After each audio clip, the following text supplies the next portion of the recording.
I have amnesia, and I'm lost in the Amazon jungle. Not a good combo. This isn't exactly the friendliest place on Earth. To complete 100%, I'll have to master the jungle and fight my way through to regain memories of my troubling past. How did my wife end up lost in the jungle? Why has the Yabahuaca tribe disappeared? Why is there a lab here trying to find a cure for some terrible illness? Is this somehow all my fault? And why do I keep getting high on this funky Amazon mixture? This game also has some insanely difficult achievements, like getting every ailment at once, completing intense survival challenges, and beating the game on its brutal hardcore difficulty. Welcome to 100% of Green Hell. Day 1 begins as I climb up a cliff and turn back to yell at my wife Mia down by the water. For some reason she hung behind at the boat, so I got on the move. Big stone. I'm not so sure it's wise to split up while wandering the Amazon jungle, but whatever. Check out my big stone. As I explored a little, Mia began yapping over the walkie-talkie. But as soon as we're settled in, I am off to the Yabahuaca village. Pretty sure they're gonna eat you, bro. So we were here to meet the natives. Sounds risky. Lizard. Not just one lizard, multiple iguanas. Look at them go. Ooh. Ooh. Oh, banana. How do I get rid of my rock? I want banana. Oh, yeah. Okay, I found the tent. I'd found our camp, and I spent the rest of the day getting organized. In the morning, Mia had showed up and was chilling on the bed as we discussed the plan. I was anxious about her going to visit the Yabahuaca tribe on her own. I found a note explaining more about the tribe. It's been 3 years since we saw them last. We need their help. Our plan depends on it. I also discovered my notebook full of survival info. I found a note about dart frogs, the deadliest amphibians on the planet. Apparently the tribespeople stab a little dart frog juice into their kids to make them immune to it. The only lead as to why we're here. Why are we here? Judging by this note, we were here to pet a capybara. So cute. I'm gonna eat some capybaras. I whipped out the small fire recipe from my notebook and slapped it down here. I found a bird's nest with an egg in it, and I whipped out my machete to hack out a tree. Once it fell, there were logs, sticks, and long sticks to grab, along with liana vines from which I could collect rope. How do I do this? That is not how you do it. To construct placed blueprints, you simply look at it and hit E. If you've got the required materials on hand, the build commences. I did not have any small sticks yet, which is why I was having trouble. I realized I could harvest from a stick, breaking it into 2 small sticks. After harvesting 3 sticks, I of course had 6 small sticks, and I was in business. I grabbed those logs and discovered they could be harvested from as well, broken down into 5 sticks and a plank. I needed a way to start the fire, and I saw in the recipes tab a hand drill can be made out of a stick or plank plus a small stick. I soon worked out the crafting system. You've got to physically put those composite items together on this rock thingo and hit craft. That was my first achievement for successfully crafting something. A miraculous milestone, and I needed something dry, some tinder for the hand drill. I'd picked up multiple bird's nests, which were perfect for my needs. I popped it at the bottom of my stick, did some spinnies with my hands, and soon I had an ember, which I popped onto the campfire to earn my second achievement for starting a fire. Woo! Oh, Mia! The fire is burning. As we sat by the fire, I once again expressed concern about Mia going to visit the Yabahuaca alone, and I learned a fascinating tidbit. Since you published your book, they've been under siege by the media, scientists, doctors. The World Health Alliance established a medical camp and probably performed research, violating the tribe's taboos. I woke the next morning to find Mia had gone. She'd left a note explaining she'd headed off to the village. I thought it was a bit rude she'd just gone off without saying goodbye, but at least she left me a birthday present, a smartwatch capable of tracking my basic survival needs. I tried to climb this rope, but managed to fall, like a ding-dong, resulting in a rather impressive wound on my arm. That's definitely not good. Yeah, you got a gooby on your arm, bro. You got a gooby. I needed to find a molinaria plant with smooth long leaves featuring yellow flowers. I soon hacked one of those up and collected 3 of its leaves. There's more molinaria. These leaves can be crafted into leaf bandages. Slap that on there, mate. Get it on there. Beautiful, nice leaf arm. Meanwhile, Mia was successfully ingratiating herself to the Yabahuaca tribe, apparently. Sounds promising. And then, out of nowhere, a heck of a lot of time passed. Day 32, what the hell? Please come in. Jake, Uh-oh. I need you here. Jake, please. Please answer me. Oh dear. Mia, speak to me. Mia! Oh dear.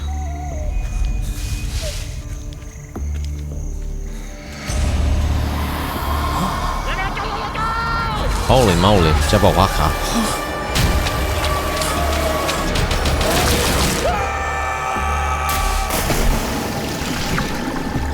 I don't know why I randomly ended up running through the bushes like a lunatic, but at least I did not drown. In my dazed stupor, I saw a plane fly overhead, and sometime later I was up on my feet. I was out of the tutorial now, alone with absolutely no supplies, but at least the scenery was beautiful. What was she afraid of? What was I running from? It was a very strange chain of events, and I couldn't get a response from Mia on the radio, so there was little choice but to figure out how to survive. Perhaps foolishly, I'd set the difficulty level on King of the Jungle, in which enemies are more hostile, you go insane faster, and your nutrition depletes faster too. Basically, I'd chosen to make things hard, and as I bumbled about trying to figure out what the heck to do, I began to wonder if that was a bad idea. I at least managed to find some bananas and 2 types of unknown mushrooms. I'd soon explored the area near the pool. Yeah, this area is all blocked off.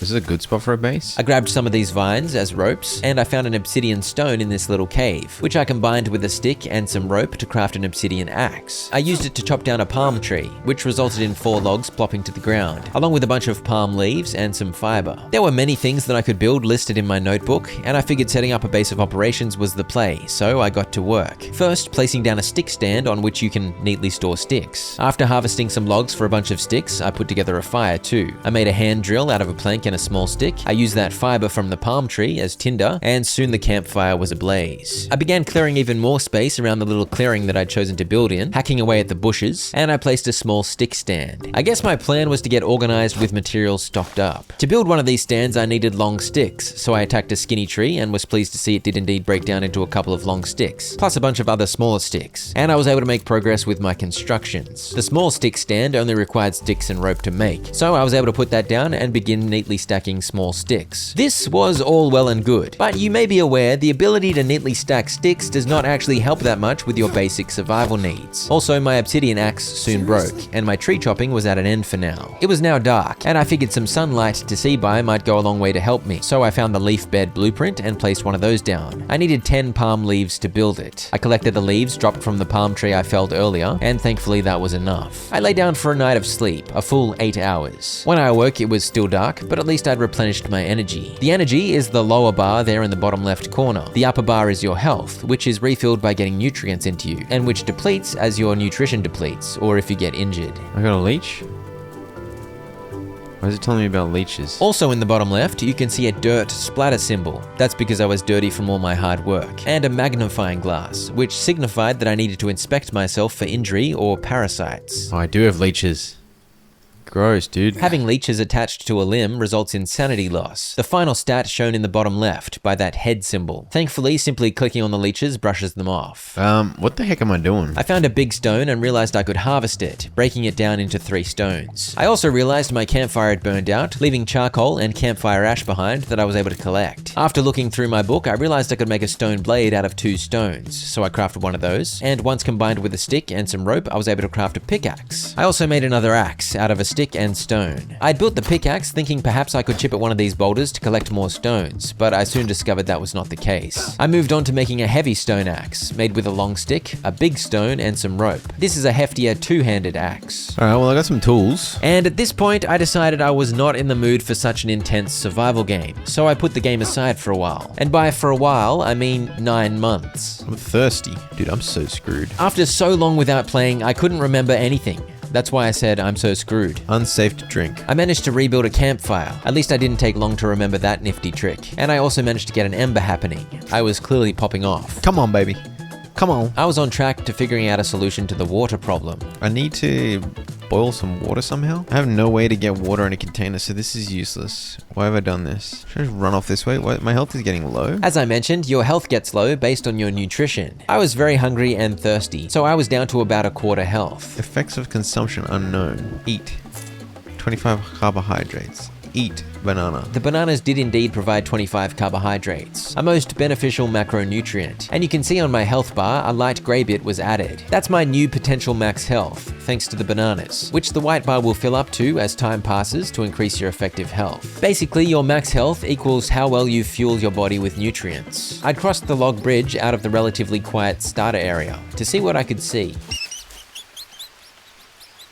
Excuse me? Who's making that noise? Monkey? I was hoping I'd spot something obviously helpful, some landmark or some item to collect that would make sense as a solution to my lack of clean water. But all I was seeing was the never-ending sameness of the jungle. I got insane fire starting skill. At least I got my fire starting skill up to an insane level of 2. I wonder if these mushrooms are edible, man. Parrot body. What? I found a dead parrot? Oh, it's you. Hold to tie. I tied it up? What the heck?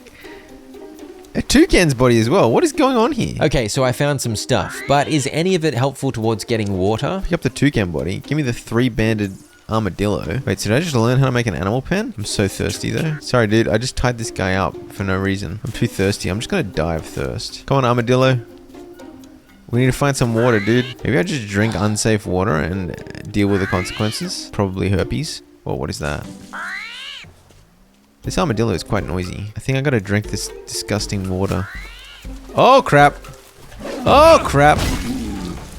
Oh, crap. Get some. I can't. Ah! What? What? Wait, I have to go all the way back to my load?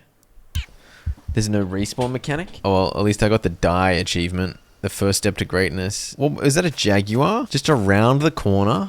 Dude, how the heck? The fact that a jaguar was chilling on the other side of that log bridge made me rather scared of going that way, so I decided to focus on chopping down the palm trees right near my little base. Any coconuts in the tree? I wandered about, looking up to the leaves of these palm trees, hoping to see some coconuts, but it didn't seem there were any. I worked out that I could grab mud from the bed of the pond, and that made some new blueprints appear. I looked through, hoping to spot a water collector or something, but again, nothing. And you might think that now that I knew a jaguar roamed around here, I'd be more careful, but the opposite was true. I was beginning to understand that my biggest weakness was a lack of knowledge. I just needed to run around like an idiot and try to learn helpful stuff. Oh, there's one. They do exist. I worked out you can throw stones, so I got busy lobbing. Hey, success. I ran to grab the fallen coconut, but I was just holding it like an idiot. What do I do with it? I put it back on the floor and attacked it with the stone blade. Uh-huh. Oh my gosh. Coconut water clean. Drink. Thank goodness. Drinking the 15 units of water within the coconut earned an achievement, and harvesting the nut broke it in 2. I was able to eat the flesh inside, which provided 5 carbohydrates and 10 fats. Oh, and I get some coconut bowls. Is there another one up there? Finally, I had a water solution. I don't know why. I swear none of the palm trees near my base have any flaming coconuts. And I also had coconut halves that can be used as bowls. I spooked and tied up another armadillo, and I brought it home to my camp for some reason. Coconut bidon.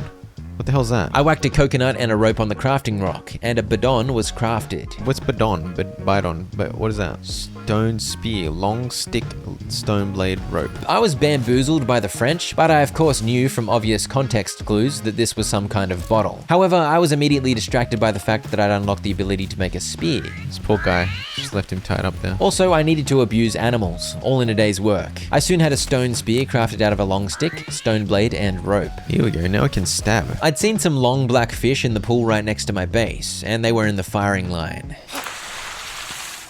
I get him? I got him!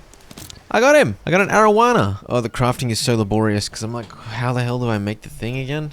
What am I doing with my life? Once you master this game, it does actually feel comfortable. When you start, it is a little bit overwhelming. You can save your game at certain structures, including hut shelters, so I figured I better get one of those down so that I could actually save my progress at some point. Another thing to highlight, it takes a lot of time and energy to collect all the stuff you need to establish camp. Here we go. Long stick. Now what do I need? A rope? Palm leaves. I got lots of palm leaves. I collected a few more leaves and the hut shelter was soon complete. That earned me an achievement, and it was about time I slept. When I awoke, I was once again establishing a fire. It's raining, dude. Am I screwed? I hadn't thought about rain coming to ruin my fun. I got the fire lit, which was promising, but as I was trying to figure out how to cook my fish, the flame was doused by the heavenly water. Yeah, it just went out, dude. How do I... Oh, man. I had a quick snooze, and when I awoke, the sun was out, so I quickly got the flames going again. But guess what? It's raining again, dude. I had very low health, but with a good sleep, I was at full energy, and I realized that even though I was once again completely dehydrated, I wasn't actually dying. It seemed to me that as long as I had some kind of nutrition, I couldn't die. Oh, there's a snake right there, dude. I got -3 sanity from a worm. Screw you, snake. Hold to harvest. I'm harvesting a rattlesnake. Oh my gosh. I've got a bunch of meat. Oh, what is this? What is this crap? Oh gosh. What is going on? Wounds. I got it. Screw you. What the hell is this? Take some maggots? Why? Bone. I found some more coconuts, which helped with a few forms of nutrition to keep my health above a quarter, which honestly is pretty high for a goose like me, and I kept trying to make sense of the jungle. Are you a capybara? That is a capybara, dude. That's a frog that's really blue. It's probably poisonous. Get away from me, frog. There's another frog. There's 2 frogs. Yeah, those are poison dart frogs, the most poisonous frogs in the world. I returned to base and paused long enough to figure out what was going on with my arm. Worm. Oh, that's the worm. Use a bone needle or fish bone. I got a worm in my arm. It's so gross. I was low energy again, so I had a snooze. The big problem now was that worm in my arm drained sanity, slowly but surely, -3 sanity at a time. On the plus side, I got a fire going for long enough to cook the rattlesnake meat I'd collected. Cooking meat. I'm successfully cooking meat. Being close to the fire periodically gave me +2 sanity. Fire proximity is giving me plus sanity. That's positive. With my focus being on trying to figure out what nutrition sources the jungle could offer up, I hadn't really been paying attention to my sanity, but it was almost down to half. Dude, this game's intense. Eat the rattlesnake. Eat the rattlesnake.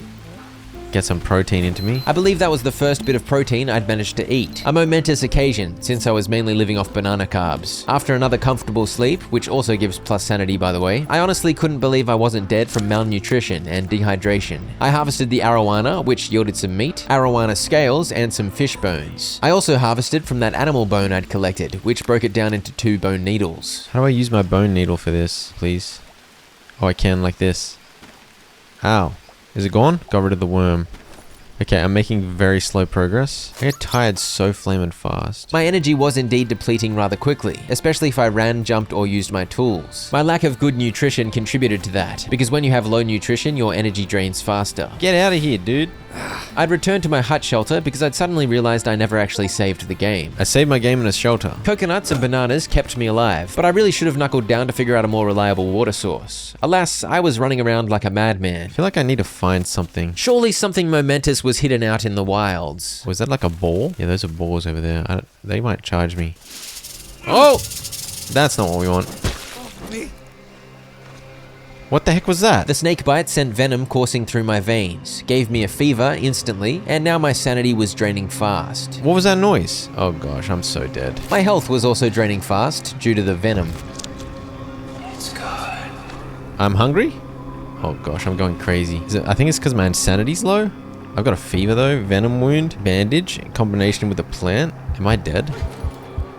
I'm just dying of the venom. Gonna try eat random plants. Maybe eating lava will heal me.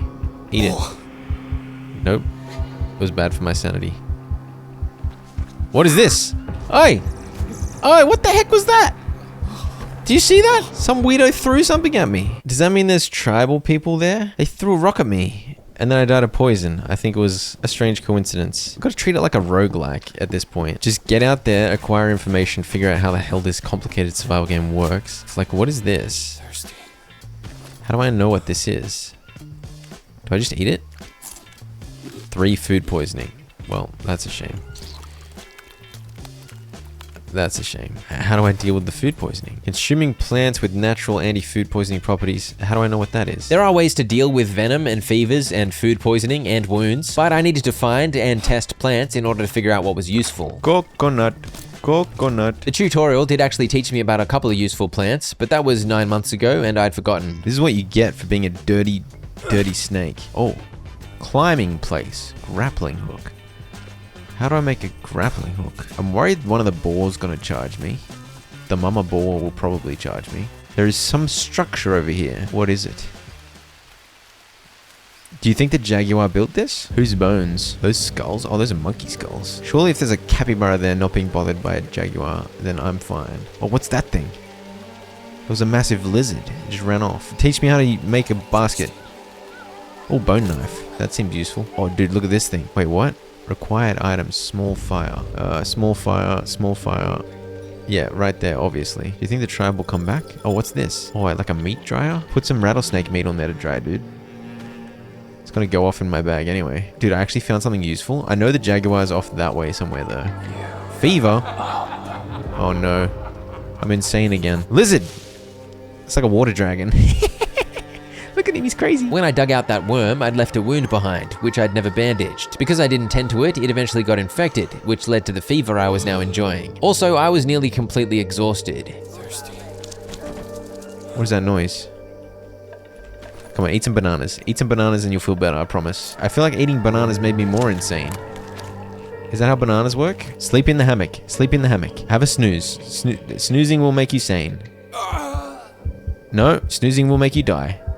Wait, what infection did I have, dude? This was honestly great progress. I was getting familiar with the layout of this small section of the jungle. I made a quick return to the camp, collected some sticks, and got the fire placed under the funky ritual bowl. Once it was lit, it indicated some items were required, but I didn't know what items the ritual demanded. I explored the camp more thoroughly. Wait, what's this? Burned backpack. Map? Burned pages? Read. Religious rituals and healing ceremonies, blah blah blah blah blah. I didn't feel like I had time to read a giant wall of text, but it felt nice to have a map. Doesn't ring a bell. Lambda 2 doesn't ring a bell. This is where I am. Oh, that's where that climb up spot is. Where I started is over here. Can't go without the hallucinogenic brew called ayahuasca. Do this ritual, blah blah blah blah blah, and apparently it's got good memory and concentration. It'll help restore my memory. Huge progress, but learning of a way to fix my amnesia wasn't going to help with the fact that the infection was here. Place maggots on wound. I still have maggots.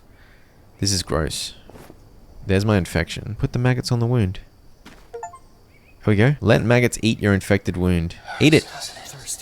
Eat it. So now I knew the maggoty way of dealing with infection, but it was time to learn what happens if you let your energy hit zero. You pass out on the spot, but at least those maggots ate up the infection overnight. I still had an untreated wound, but what are you gonna do? I had a sleep, and while sleeping, the fever abated. Fever makes you lose water and energy faster, so it was good to be rid of it. Except the fever returned immediately because my open wound got infected again. Even with all those physical health woes, perhaps the bigger problem at this point was my bottomed out sanity. You should not neglect your mental health. Also, I realized I had another worm on my leg. I picked this one up when I passed out earlier. If you sleep on the ground, you pretty much guaranteed will get a worm infestation. I dug it out with a fish bone, but that was like bailing water out of the ocean with a teaspoon. I think my fate was sealed. What do you mean worm? I got the worm out, didn't I? Oh, there's another one here.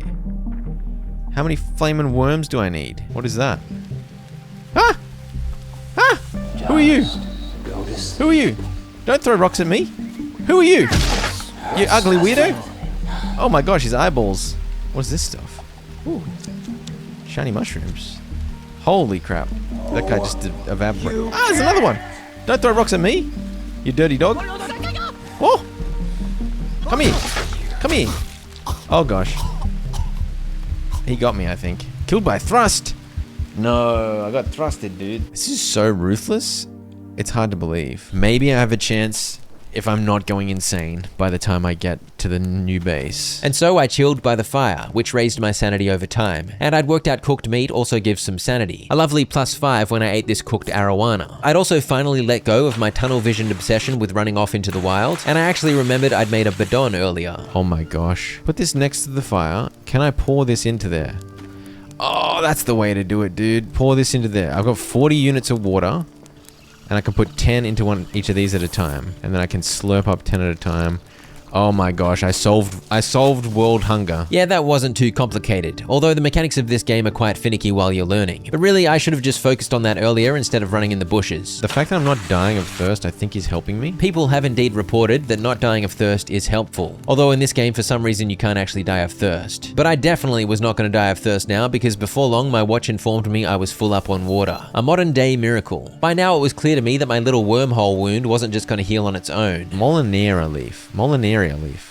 Which one's that? Before long, the infection set in, but at least I now knew to chuck the maggots straight on. Yeah, we're gonna save here. I feel like I made progress. And you may recall I learned about Molinaria bandages in the tutorial, but again, I had forgotten. Fortunately, the notebook helped jog my memory, and I soon found one. It yielded 3 leaves, which were crafted into 3 bandages, and finally my arm got some treatment. Maybe it won't get infected now? And hopefully it would actually heal. By the way, by this point I tested munching on the little mushrooms you find on logs sometimes. There are 3 varieties, and all of them are actually edible, providing 5 carbs and unique benefits. For example, these little orange ones, next to the 300 other spoiled mushrooms, get rid of parasites. The glow-in-the-dark variety give +2 energy, and the third and final variety give +1 sanity. I picked up any and all of these mushrooms whenever I saw them on a log for the entire playthrough. Yeah, so when you sleep, your health gets filled up to the full part of the gray, and your sanity goes crazy. Okay, I'm finding some kind of rhythm here. The plan now was to, as always, stay somewhat on top of my nutrition and to top up my sanity by staying fireside and sleeping. Once I was in a better place mental health-wise, I could go back out exploring. However, the rain was back to ruin my fun. It was about time I got a shelter built over it, which of course involved some tree chopping, some log moving, some long stick shenanigans, and some ropes. I need one more flaming rope, dude. It was a bit of a mission to build just one dodgy structure, but I got there eventually. I made a shed frame. Marvel at the miracle of the shed frame. The rain abated, so I managed to get the fire going and therefore some water into me. After a sleep, the fire had gone out. I probably should have thought of that and chucked some sticks on there so it could have lasted the 8 hours I slept, but oh well. I now at least had the energy to get a roof on the shed. My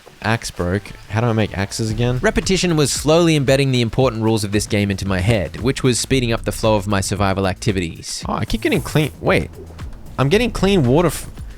Oh my gosh. So if I just leave these lying around and it rains randomly, they fill up. I should have thought of that as well. Simply catching the water from the sky certainly was a whole lot less rigmarole compared to boiling the dodgy pond water. That's gonna help massively. Meanwhile, my base was coming together. I even had a stock of sticks growing. I regularly slapped leeches off my limbs, and I was relieved to see some lianas had respawned on the nearby big trees, meaning I was able to stock up on ropes for this build. I followed up with 3 logs, and finally, I made a shed, dude. Oh yeah, I can save game at the shed. I'm doing that. at last I was able to set up a fire under cover, immune to the rain. Okay, it stopped raining. It wasn't raining for that long. These are all full. These are all full. My sanity's not great though, but I think I can just have a snooze at this point, and then I need to go get food. After my rampaging efforts to explore earlier, I was now set on making a lovely home. I placed down a mud charcoal furnace blueprint, because why not? I foraged some mushies and found some coconuts. Those would provide carbs and fats. I found a toucan body, that'd be some protein to cook up, and I threw my spear at a capybara. It didn't die immediately, rather it ran off with a giant spear sticking out of it, but it didn't last long. Oh, it died. It bled out. Oh, I feel bad killing a capybara, man. Papa's gotta eat, though. Dude, I got so much stuff. 5 bones and 4 capybara meat. That is a lot of goodies. Make sure I wash myself, because hygiene is very important. I was also keen to investigate any interesting looking plants. This one with the red leaves yielded up a bulb, which I harvested to get some unknown roots. I also found an unknown citrus fruit. It looked like a mandarin to me, so I figured it was safe to eat and immediately had a bite. You find 3 of these per plant, and they give 6 carbs and 8 hydration each. Cook some meat, get some sanity. Wait, where the hell's my base? I'm lost. I want to set up a chest and then start stockpiling some crap. That was an example of being too dang tired to even get a fire going, so a sleep was in order. Once rested, I slapped the capybara meat down to cook. Okay, so I need mud bricks to make the storage box. Mud mixer next to the shore. You can make mud bricks in a mud mixer using mud you get from the bed of any body of water. And even though I felt like I'd stockpiled so many sticks, I somehow only had 6. Thankfully, there were quite a few sticks and whatnot lying around all over the place from my earlier chopping. Some capybara meat was cooked, so I had a munch. 68 proteins, 20 fats, 15 energy, 5 sanity. Holy crap. That made me happy. With a bit of hunting and my coconut halves constantly catching clean rainwater, things were looking up. After yet more chopping, I finally finished off the mud mixer, which required 8 logs total, and I shoved 2 massive dollops of mud in there, and then some campfire ash was required. Campfire ash in the middle. Leeches are usually on the... Oh, I got a big gash on my leg as well, dude. How'd that happen? I need to put a bandage on that or it's gonna get infected and the infection will make me lose my mind. Leaf bandage, please. Okay, if I'm randomly going to get injuries like that, I need to go find more of those Molinera leaf thingos and just make sure I have bandages spare. Otherwise, I'm screwed. So I need to pour water in there? There was, of course, plenty of water to grab from right next to me, so it wasn't long before the mud mixture was ready. Mud mixer, use. Oh, and then you mix it up. So it's water and ash and a bunch of mud, and then you mix it up, and then it becomes a bunch of mud bricks. I can make this thing now. I got a fever again? No, dude. I have no idea how I got this wound on my leg, and even though I'd put a bandage on it, it had gotten infected. It's no use bandaging an infected wound. You need to get rid of the infection first. The only way I knew how to do that was maggots, but I had none left. I did not have a solution for this injury, but at least I was filling my belly decently. Have a little sippy after you wake up in the morning. Always good to hydrate. And so I discovered you can sleep off the fever caused by infection and then just ignore the infected wound. Don't worry about sepsis, it's all good. Instead, I made it my mission to get long stick and log storage. Logs and long stick. I need so many long sticks just to make the storage for the logs and the long sticks. The banana trees down by the water were generous, fairly regularly regrowing bendy berries. Soon the charcoal furnace was done, so I could make a bunch of charcoal for some reason if I wanted. I didn't really need this yet. I can make a sled? I can make a flaming elevator, dude. I did some more spearfishing. These arowana replenish, so I now understood I had infinite meat available from my pond. And the homemaking continued as I went to the effort of constructing a storage box, made out of sticks and planks and mud bricks. Boom, storage box. All right, now put a bunch of this crap that I think is going to be useful long term. I was even hanging onto all the spoiled food because I knew there were composters in the game. I then spent quite a while hacking at the trees some more, collecting liana rope on respawn, and as I went, leveling up my two-handed axe skill, as that was now my preferred tree destruction implement. I believe levels in the skill increases the damage and stamina efficiency. 1, 2, 3, 4. Spot for logs to go. In the process, I'm picking up heaps of small sticks and sticks. A little bit thirsty, might as well drink some random coconut water. It's beginning to feel like this game isn't ridiculously hard. Okay, we got the leaf storage now. Need so many long sticks for this. I think it's time for a snooze. Chuck some sticks on the fire to make sure it stays lit. Dude, I've still got a disgusting wound on my leg. So thoroughly infected. That wound was constantly draining my health, but with steady nutrition and rest available, it didn't seem to matter. And somehow I wasn't getting any more fevers from it. But I was definitely going to have to deal with it before exploring. It'd be too much of a liability while on the move. And then, after a couple of in-game days of peaceful bliss establishing camp, disaster struck. Oh, dude. What are you doing here? That's a real tribesman. There's multiple. Oh, crap. You gotta be kidding me. I don't think I've saved for ages, dude. Oh, I didn't know I was gonna get attacked. No, bro. 2 days ago? I was thinking, oh, I gotta save. I should save. And I just kept forgetting to. Dude, all my stuff is not here. The mud bricks. I didn't know I was gonna get attacked. Why, guys? Why do you hate me? I'd felt so safe chilling in the starter area, thinking there was no way I could die and therefore no urgent need to save. This was a terrible mistake. I feel like now that I understand what I'm doing, I can do everything I just did a lot quicker. And so I got back to it. The mud mixer and the material storage thingos. It was at least way quicker now that I knew my way around. Still took about 20 minutes though. This is for logs, this is for long sticks, this is for small sticks, big sticks, or like medium sticks. Palm leaves. This is for big rocks, I think. I got this bad boy over here for ropes. Except it's gonna use up all my ropes just to make the flaming thing. And I got no ropes to put on it. I had one rope to put on it. There it is. Look at it go. Honestly, making all of these thingos twice because I died ultimately disillusioned me as to their merit. They take ages to make, requiring so many resources, to the point where it's like I might as well just leave excess sticks lying on the ground. I think on the ground maybe they despawn eventually, but still, was this really worth all of the effort? Another even bigger point against these storage thingos is the fact that I had no idea if this was even a viable place for a long-term base. The map I'd seen appeared to be quite large. Would it even be feasible to return to this base once I got a bit deeper into exploration? Anyway, here's something to give us all some relief. I saved the game. Hooray. That rude tribesman assault got me an achievement, by the way, as did killing the tribesman phantom that appeared when I was insane. Those were some silver linings. I guess eventually you do get over infection naturally, because I can now put a bandage on this wound to hopefully get rid of it for good. And the base officially surpassed what it was before I died, as I put together a small planting box using sticks and planks harvested from wood. Also, I found this weird corn fruit on a bush. Oh, the fruit was insane. 25 carbs, 15 proteins, and 10 energy. I made this composter in which I dumped all the spoiled food, but I had no seeds, so the whole agricultural setup was missing a key element. So paranoid about tribesmen. And jaguars too, but it was about time I ventured forth. I had a fancy little base going, but it wasn't going to help me that much. I needed to get my memories back and find my wife Mia. Remember her? Because I had pretty much forgotten her. These red berries I collected appeared to be important. One of the ingredients of ayahuasca brew? I think I need that for the quest.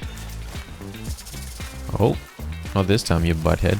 Oh, crap. I dodged the cheeky snake, but the jaguar was inescapable. I hadn't expected him roaming this close to the other side of my log bridge, but it seems he wanders rather far. I brushed that death off and got straight back out there, making new discoveries rather quickly. I found wood resin on this tree, and I found a rather large cave, which I cautiously entered. Oh, scorpion? Doesn't look good. I managed to spear the scorpion, and the rest of the cave visit was uneventful. And then I wondered to myself why I was wandering around in the dark, and I returned for a sleep and a save before heading out with a whole day of light ahead of me. I feel like getting ropes is going to be a new hobby. You can carry 10 ropes in your backpack, and I wanted to stay stocked because you use them up fast. I found another of the bushes that gives the funky corn fruit, but I guess I picked it too soon because I only got the flower. And now that I was a little more cluey about what to look for, I realized just wandering through the jungle foraging rather quickly filled up my bag with goodies. Those aren't bad. They're -1 parasites. That means you can have dirty water in a pinch, get some parasites, and then quickly just munch on some mushies to get rid of the parasites. Oh.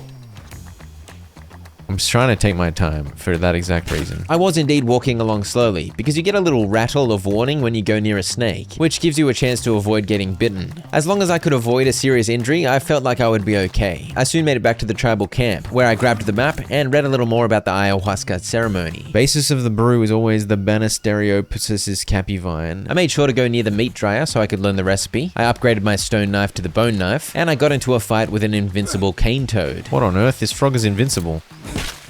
Okay, never mind, you're dead. And I headed to sleep in a tribesman's hammock to top up my energy. I should also mention my sanity was at max. I'd worked it back up in my time at camp. Strips of vine growing on the thickest trees in the jungle. I had the red psycho berries I needed, but I also needed a vine. And with that piece of info from my notebook, I quickly spied a massive tree, from which I collected the required item. I stayed vigilant with the leeches, which spontaneously appeared every now and then, but I now understood that if I avoided dangerous animals, reckless jumping, eating dodgy food, or sleeping in the dirt, I could pretty much totally avoid other ailments. I just needed to be careful. I decided a spot to save would be wise, so I got to work setting up a hut shelter here. As I did so, I heard a tribesman muttering nearby. Oh, there's a guy over there.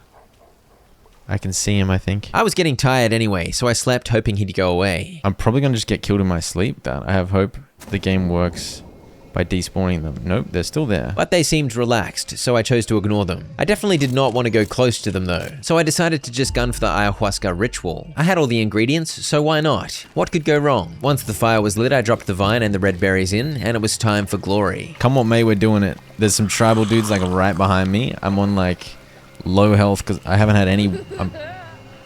oh my gosh. What are you doing here? Are the other guys over there still? No, I'm in like a cutscene. Hey, wait! Oh my gosh, dude. I'm tripping. Who is this little guy? Come here, bro.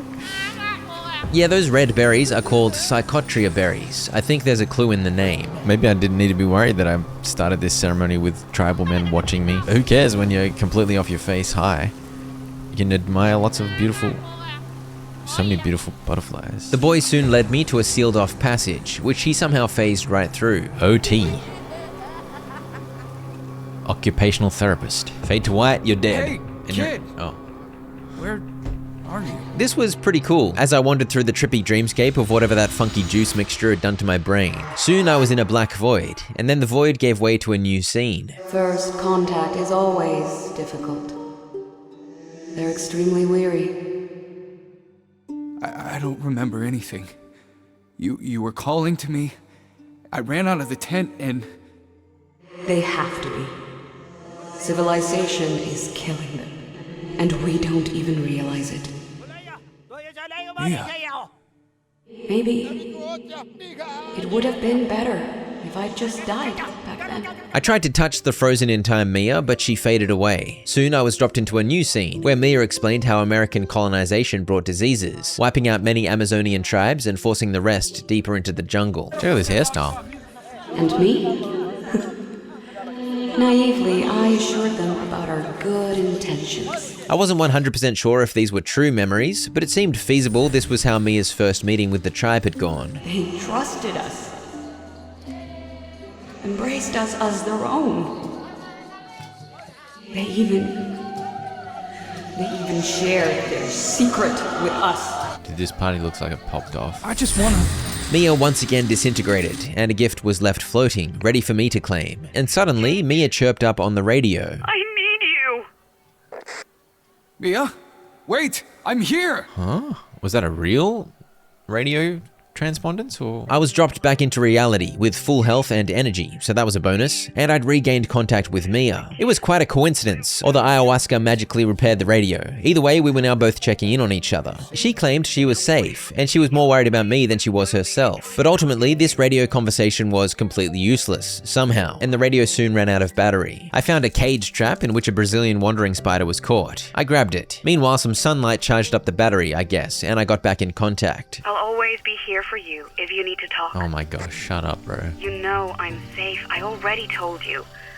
Don't waste the battery. Why doesn't she tell me where she is, dude?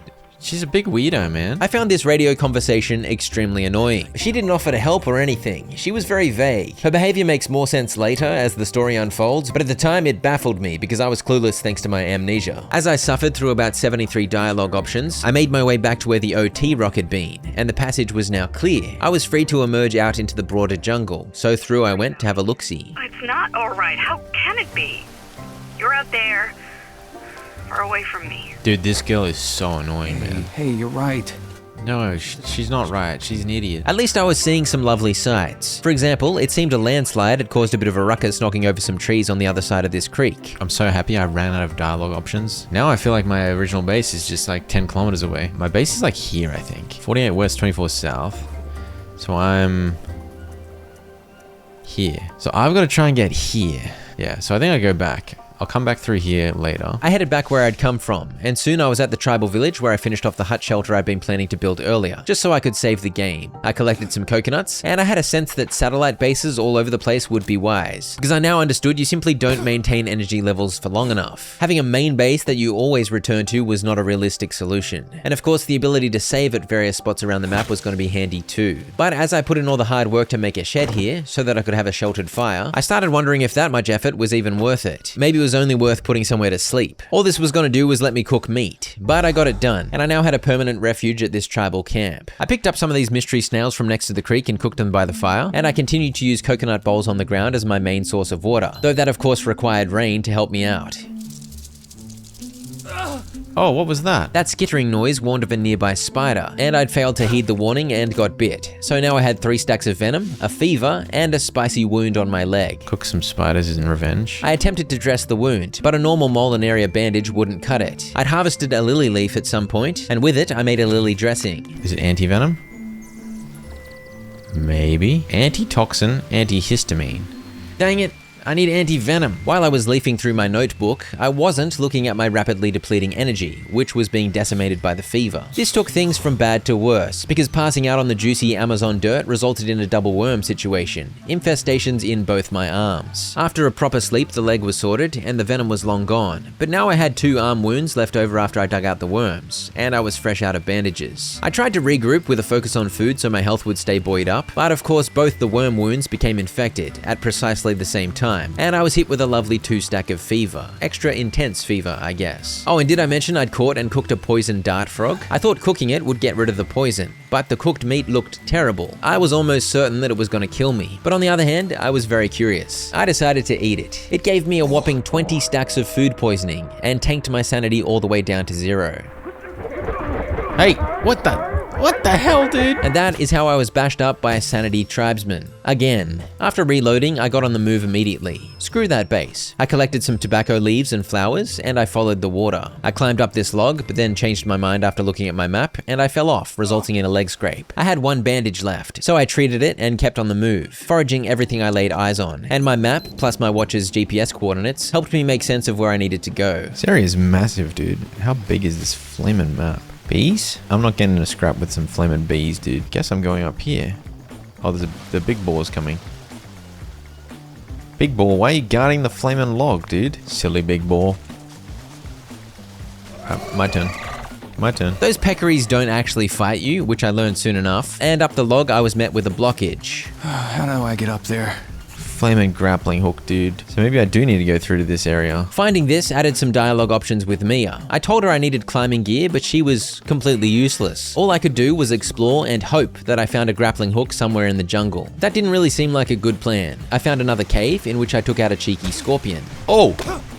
What the heck, lizard? You scared the crap out of me. And this cave wasn't empty. It had an iron vein, but it was a bit wonky. My pickaxe somehow refused to hit it. I fairly regularly had to make new tools, by the way, especially axes. Wait, what? Bow and arrow? Where'd this come from? I'd picked up quite a lot of food in my recent wandering, so my only real concern was energy. I couldn't afford to pass out because that leads to worms, which leads to a wound, which leads to infection, and you end up spending 3 hours micromanaging ailments instead of progressing. So I got a bed down in this clearing. I hit up the Goog for info about mining, and learned the iron vein hitbox is indeed funky, but crouching works wonders for some reason, helping the pickaxe strike true, and so I was able to collect 2 iron ore. This led to a new blueprint idea. Mud forge. I'd brought some coconut bowls with me and left them on the ground next to my leaf bed. This became my go-to strategy. Slap them rain catchers down at every rest stop and slurp them up at every opportunity. Since this opened up to me, surely the grapple is out there somewhere? I think I'm losing energy faster because I don't have any protein in me. That seemed like sound logic. I needed to go back out the weird door, and judging by the topography marked on the map, if I followed this cliff round, I'd get back over there. I found some of these nuts. They became a new staple as I picked them up regularly in my wandering. They provide fats.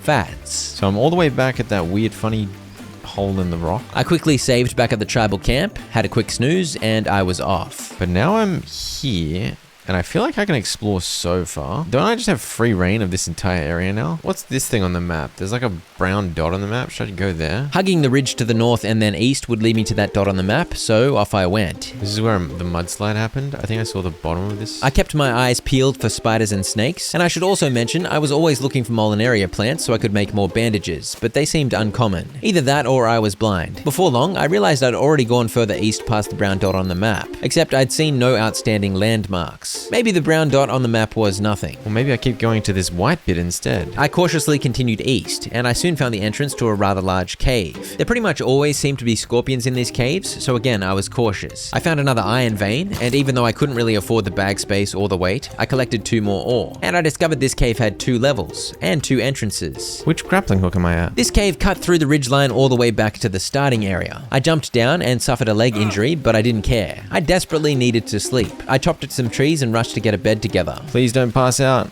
I'm making a bed, I promise. No. Go, don't pass out, don't pass out.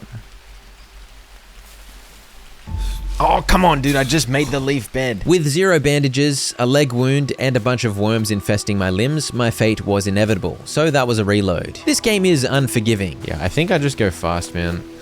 Because if I take my time and go really careful, chances are I just die anyway. It's like, what's the difference? I can't ever see like vast distances. It's always, I'm in the thick of it. I found something. How about that? Wandering in a random direction yielded positive results. A bunch of structures deep in the jungle. Throwing out a bunch of barrels. I crept up carefully, but it seemed the place was abandoned. And it was also pretty clear what this place was used for. Wait, what? A drug factory? Definitely drug factory. Here? Are you sure there's no one in there? I found a strange package that said, "Do you want to play with the snowman?" And there were various notes lying around, which I had a look at. Outbreak again, production on hold. Almost everyone is sick. She's warning that people might show up. Should I actually heed that warning? They even have a microwave here. I cannot believe they even have a microwave. I poked about, yoinking snacks that had been left around. These are unperishable foods, so they were good to get. And I found an empty can too. Parrots love this place. They're hanging out, dude. Water collector.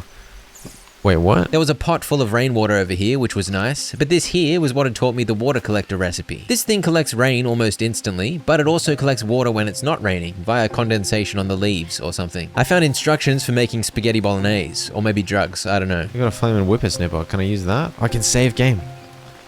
I can save game here. Being able to save the game at this calendar was absolutely wonderful news. Well, is it a dumb idea to sleep here? Maybe someone would show up while I was snoozing, but I thought probably not. I left the pot on the table to catch water for me, and I should mention I continued having a wholesome back and forth with Mia. We talked about how this drug operation was clearly pretty serious, and speculated as to why it was abandoned. The note I'd read about them all getting sick seemed the likely explanation. Meanwhile, as a base of operations, this had shelter, a save point, comfy sleeping, and great water collection setups available. It was a better base than the one I spent hours making earlier. Even found some cages. Someone was being held here. Maybe a tribesman? A tribesman. I found some amulets here. Did I?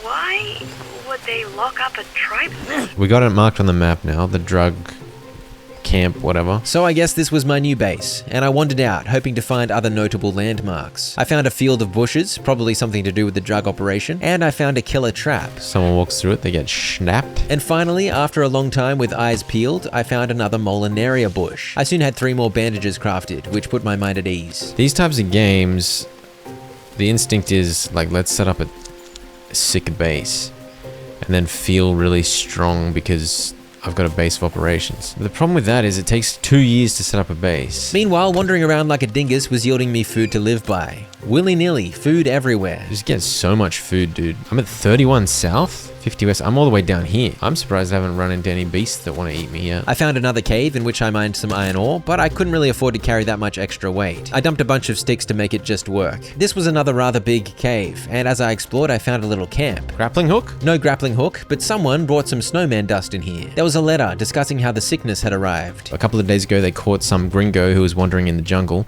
and they brought this damn disease here along with him. Something tells me the Tiago bloke that wrote this did not survive his illness. I think we take a random rest in this cave. Okay, I found both cave entrances. This is one giant cave down the bottom left. Cool. I wandered back out, hoping to find my way back to the drug camp to regroup. But as I went, I stumbled upon a dodgy, muddy road. Someone must have come through here recently. I'm gonna check it out. Okay, I'm getting distracted. I really wanted to go save, but this road is promising. As I went, I figured I might as well eat and then replace the food immediately if I happened to stumble upon it, and I soon discovered the road sort of just ended. That makes no sense. Alright, let's get back the other way. I want to try and save, man. I feel like I need to bank this progress. I suspected back the other way might lead towards the drug camp, and yes indeed. I of course saved there, regrouped, and headed back out. Okay, so this is the way the road went. I followed it all the way back to where it abruptly ended. Or does it continue over here? No, it seemed the road led nowhere, in this direction at least. Ahead of me was a slope down towards the beach, and I figured that was worth exploring. I found the ocean, dude. Well, I guess there's a bay. Ocean out that way, maybe? Because there's a land across the way. We're on the beach, baby.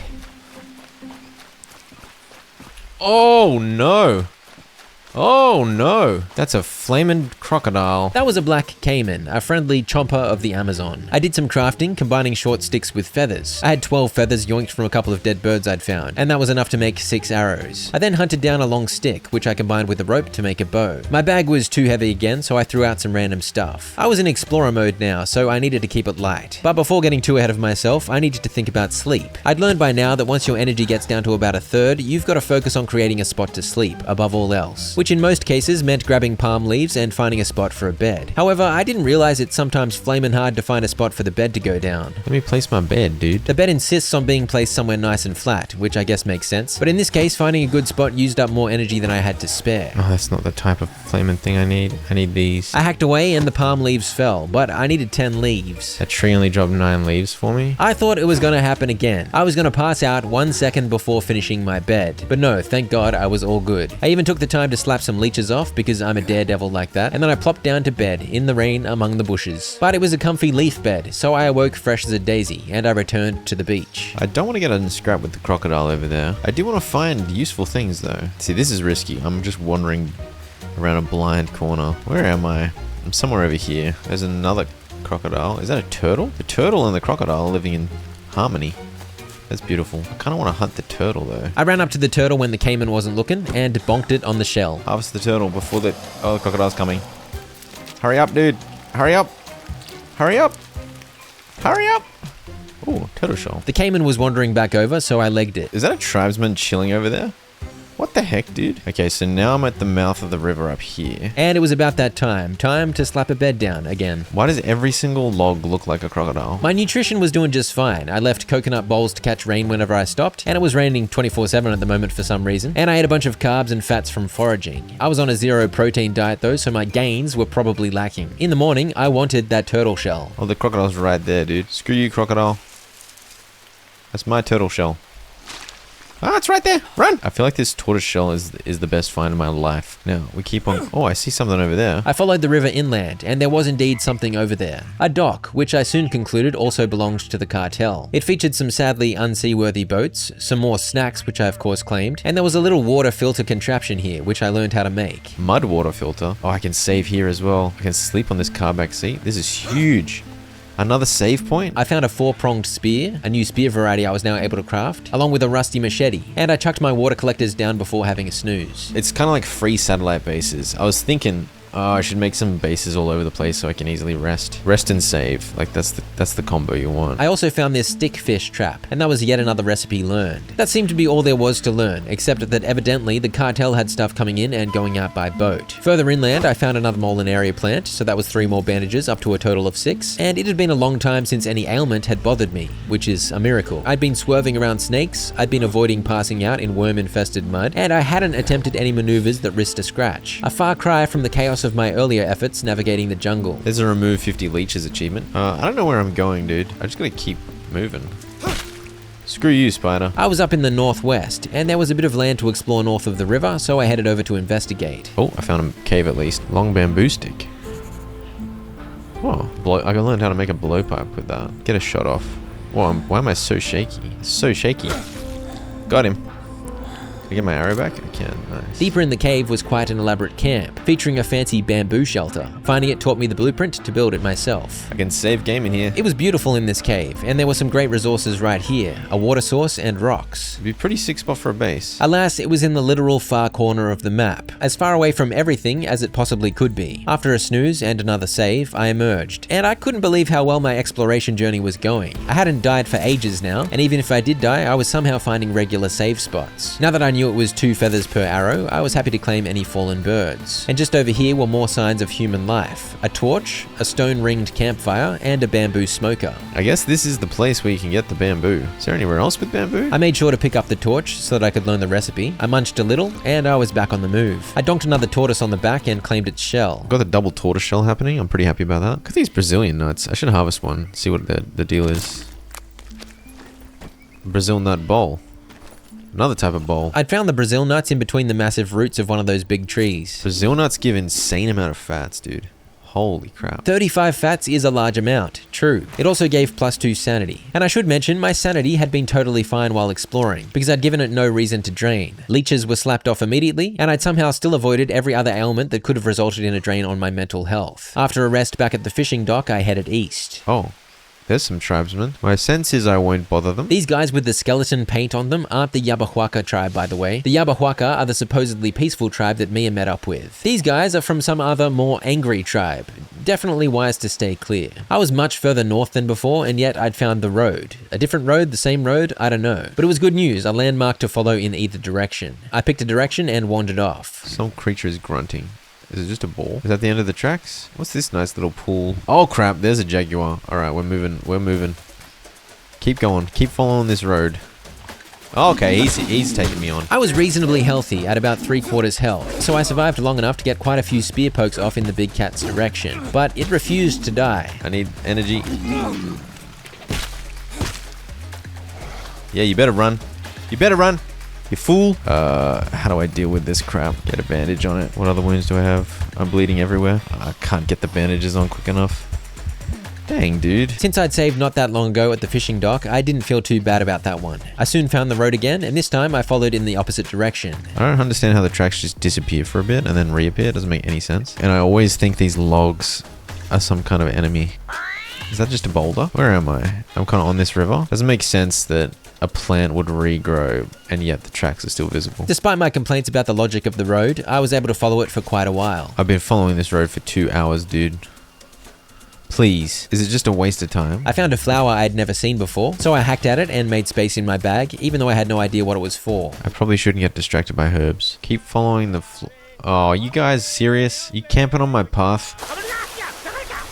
They sound angry. I gave them a wide berth, which took me quite a distance away from the road. But again, I was not interested in scrapping with tribesmen who had skeletons painted on their bodies. Surely I can circle back on my road now. Bro, where am I? I lost the road. The road had gone AWOL, and I was bamboozled. The sameness of the jungle had me wandering aimlessly. I should have taken note of my GPS location before I left the road, but I hadn't thought to do that. As usual, I got a bed down before I got too tired, I drank water, I ate carbs and fats, and I took my rest. One of the worst things about doing this is a lot of your exploring time is just inevitably in the middle of the night. It feels pretty crap not being able to see. I could have just slept again until daylight, but my concern was that would make me run low on food, because stuff I'd found would spoil, and obviously every moment I wasn't wandering was a moment that I wasn't finding more food. I was probably overthinking it a little, but I kept up my adventure in the dark. I'd love to just find the road again.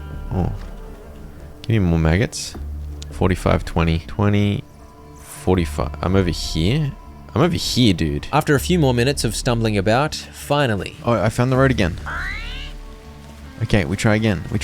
I think the tribesmen were somewhere around here. They were like chilling here. But does the track just end here anyway? I couldn't see where the road carried on, and all that wandering had gotten me tired again, so it was time to set up another bed. Oh, dude, look how close I was. This is where I slept last time. Okay, so now I can check in the daytime, at least. I was about 15 meters away from the road when I awoke last, and I never found it. Instead, I had wandered for 10 minutes. Perfect. Anyway, here I go wondering if this was the end of the road, in any case. It kind of disappeared next to this giant rock. Oh, it picks up here. Okay. The road goes ever on and on, down from the door where it began. Here we go. Come on. Please. Is it taking me in circles at this point? What are we doing here? Oh, yes! I found something! They crashed their Jeep on a bridge. Every time I found something of note, new radio dialogue options appeared, so I got on the yap to my wife as I poked about seeing what this wreck had to offer. The big find was a jerry can of fuel, or a Gerald canister of fuel as I prefer to call them. There was also a metal bottle and tons of snacks. Sadly, there was no grappling hook in attendance. So I got fuel, I got fuel hanging off my bag. That's a bonus. So I can fuel stuff up. I also got a bottle. Oh dang it, I accidentally ate maggots. I made sure to look around thoroughly, but that was all I could scavenge, so I carried on. I guess I keep following the road? Yeah, that sounds reasonable. Obviously, the people in that Jeep were going somewhere, and it'd be worth figuring out where. More signs of civilization. Sticks in the ground. This rock arch feels like it's something. Another rock arch over here. Oh, it's a beautiful vista. Dude, how did I get so high up? Should I jump? What is that down there? Looks like a clearing or something. Through another arch. Oh. Got some boards. I'm all the way over here. The Jeep accident's all the way there. I've moved quite far already. There was a fairly clear dirt path to follow, and along that path was a snare trap. Bumping into it granted me the blueprint to make it. The path led down to a cave, and through the cave, more man-made shenanigans. Oh, here we go. Here's a generator. Oh, okay. I can go down the elevator. Ah. But first things first, get a bed down for some sleepies. Get some shells down to cup the sky water. It had been raining pretty much constantly, by the way, so I was never thirsty. And of course, get a snooze on. Use the generator. That got rid of my fuel. Okay. Check where the elevator leads. Yep. I hopped on and activated the elevator, descending down the cliffside. Okay, I've gone down an elevator. There's another path to follow. I see structures. Is there structures up ahead? This northern area of the map is down in like a valley. I crept forward cautiously, but by this point I was pretty sure I wouldn't be running into any humans at these types of locations. They all seem to have cleared out or died of sickness. Bro, what? Is it a quarry? Explore the illegal. It's a gold mine. Mia, you're not gonna believe this. Looks like I found an illegal gold mine. The jungle is full of surprises. And here we are in a gold mine. It was quite an elaborate setup, and obviously a lot of digging had gone into creating this pit, but as expected there was no one here to greet me. I made my way through the pit and headed up towards the structures. Probably gonna be somewhere to save. Oh, grappling hook. Huge news. We go all the way back there now. From here. Everyone got sick at the gold mine as well. Machines down and everyone died. There were quite a few revealing notes to find around here. This is Tango. I met with the tribe. I am now at the circle. It's in the blood. Children. The children are the key. Do you copy? Interference. What do you mean by that? Gold sack? Gold sack. I told Mia about the gold sack I'd found. Come on, you always wanted to buy a yacht. What do you say? I mean, I wouldn't mind. I think you'd need a bigger gold sack in order to be able to afford a yacht. Maybe a small yacht. Or painkillers. Looks like someone was attempting, blood transfusion here. There's a lot of it. On the chair and the floor. I doubt any of the patients actually survived. Everyone was getting sick, dude. Everyone's getting sick. I headed around to the far side of the buildings and up into here, which turned out to be the sleeping quarters. By now I'd pilfered so many cans of food, snacks, bags of nuts, and candy bars that I almost didn't have any room in my bag. So many things to loot, man. Orange juice. Eating a bunch of forageables was a good way to make room, and then it was time for a snooze in some random dead gold miner's sleeping bag. I guess my question is there anything else I can learn down here? Oh, I can save. I hadn't seen that save spot in the dark last night, but in the light of day its comfort was great. It feels safe to save, would you believe? Oh, there is something I can learn. Had some people caged here as well. Oh, what's this? Is it? Oh. Oh. This is, intense. 20 people in the cages. They're taking the people somewhere. Isabel says they're experimenting on them. The sick are being controlled. Proof they're being experimented on. Failed escape attempt. They injected me with something. I threw up. Isabel says it's a blood transfusion. She's running a fever. I'm running experiments to try and figure out a cure, or did the experiments they were doing cause the sickness? I thoroughly explored the entirety of this lower area, but that seemed to be all there was to find. After another rest, I returned to head back up the elevator. I mean, the main thing is I got my gold sack. I'm gonna be rich. Farewell, elevator. I don't know if I'll be back. Probably not. I now needed to head pretty much due south, back to the starting area and the grappling spot, so I trudged off in that direction. You may recall the cave I'd found a while back that connects back to the starting area. I was hoping to find that, but I ended up further east than I'd meant to. Wait, what is that? I missed the snake? Am I imagining that there's something there? That looks like something. It's a crashed it's a crashed plane. Wait, where am I? I'm down here. I found a crashed plane, dude. Yes, a crashed plane with cargo boxes, emptied apparently, and upon further inspection, it seems I found the reason for the crash. Are those bullet holes? Back when I fell off a cliff way back at the start of the game, I'd seen a plane flying overhead. Maybe this was it. These supplies were taken to the mine, maybe?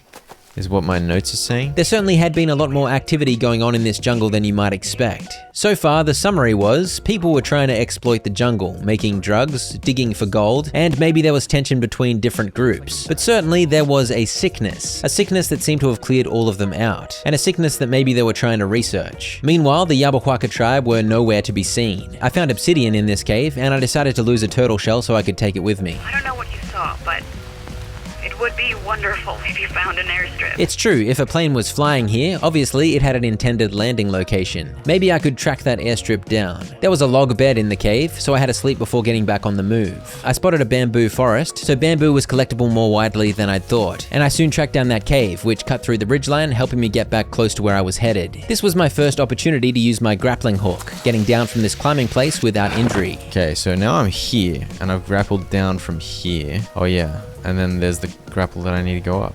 Let's go there. I remember. We just need to go this way a little while. Is it up here? Yeah. Here we are. It's a miracle. I wonder if it's going to be reasonable to get an actual base happening now. Okay, I'm up. What is it called? Lambda 2? Check Lambda 2 location. It looks like Stonehenge, dude. Is that good? Explore the burned out part of the map. I gotta explore the burned out part of the map now.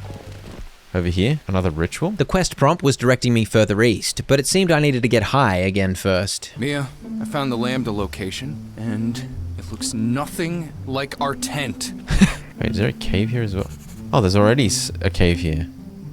There's already a bed here. That's perfect. I mean, do I set up a camp here? Do I ever set up a camp? Maybe I just never set up a camp. I need somewhere where I can at least store stuff. Let's get a save point and a chest here at least. I don't know if it's rude to build a shed in the middle of someone's holy worship site. This area was full of bamboo, so I decided I should probably switch this over to a bamboo shed, which was easily done as there's an option in the notebook to determine what source material you use. It was a lot quicker building this shed, partly because bamboo grows so densely, and partly because my two-handed axe skill was pretty high now, so I believe it was doing more damage and using less stamina per swing. I made the roof of the shed out of bamboo too, and I of course saved immediately. I guess I'm off the map now?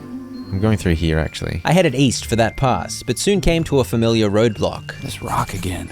If Mia was right about the painting, there's only one way. The only way through the funky rock is to get silly on some Amazon juice. I was also trying to suss out if this was a well-stocked place for a base. There were plenty of building materials, including rope, but a water source was also essential. I got all this non-perishable food that I refuse to eat because I feel like it's so useful. Classic video game conundrum. Keep the useful item because you might need it later, and then you end the game with 300 unused useful items. I headed back down the climbing spot and wandered about, and it didn't take long to find a psycho red berry bush. I was quick to find a big fat tree, too. Now I've got the banister repubopus. Dang it, there's no space. I really needed to set up a storage dump because the backpack situation was out of hand. There was a creek just below the climbing spot, so I grabbed some mud and tested if I could take it up the grappling hook. It would make no sense if I could, but sometimes video games don't make sense. Alas, in this case, the mud could not come with me. Okay, good to know. Time to make a fire. Last time I got high, it fully healed me and fed me and gave me energy. The free heal from the jungle wacky mixture is indeed helpful, and extremely useful for a very hard achievement later on. I got the fire going, and I grabbed a bowl to slurp up the ayahuasca. Here we go again. I followed the boy again, his giggles going before me as my vision went a little wild. Also, colorful butterflies, of course. Gorgeous. Here we go. We're going through. I was now east of the rock door, off in the burnt part of the map. Although this was a hallucination, so I wasn't sure how accurate the landscape was. Whoa. Whoa. Oh my gosh. I thought it was a rock golem. It's a bridge. Another funky bridge. What? The fall took me to a rather overgrown hallway. A memory, perhaps, or a vision of the future. Those chairs remind me of a hospital waiting room. Higgins. Excuse me, Higgins.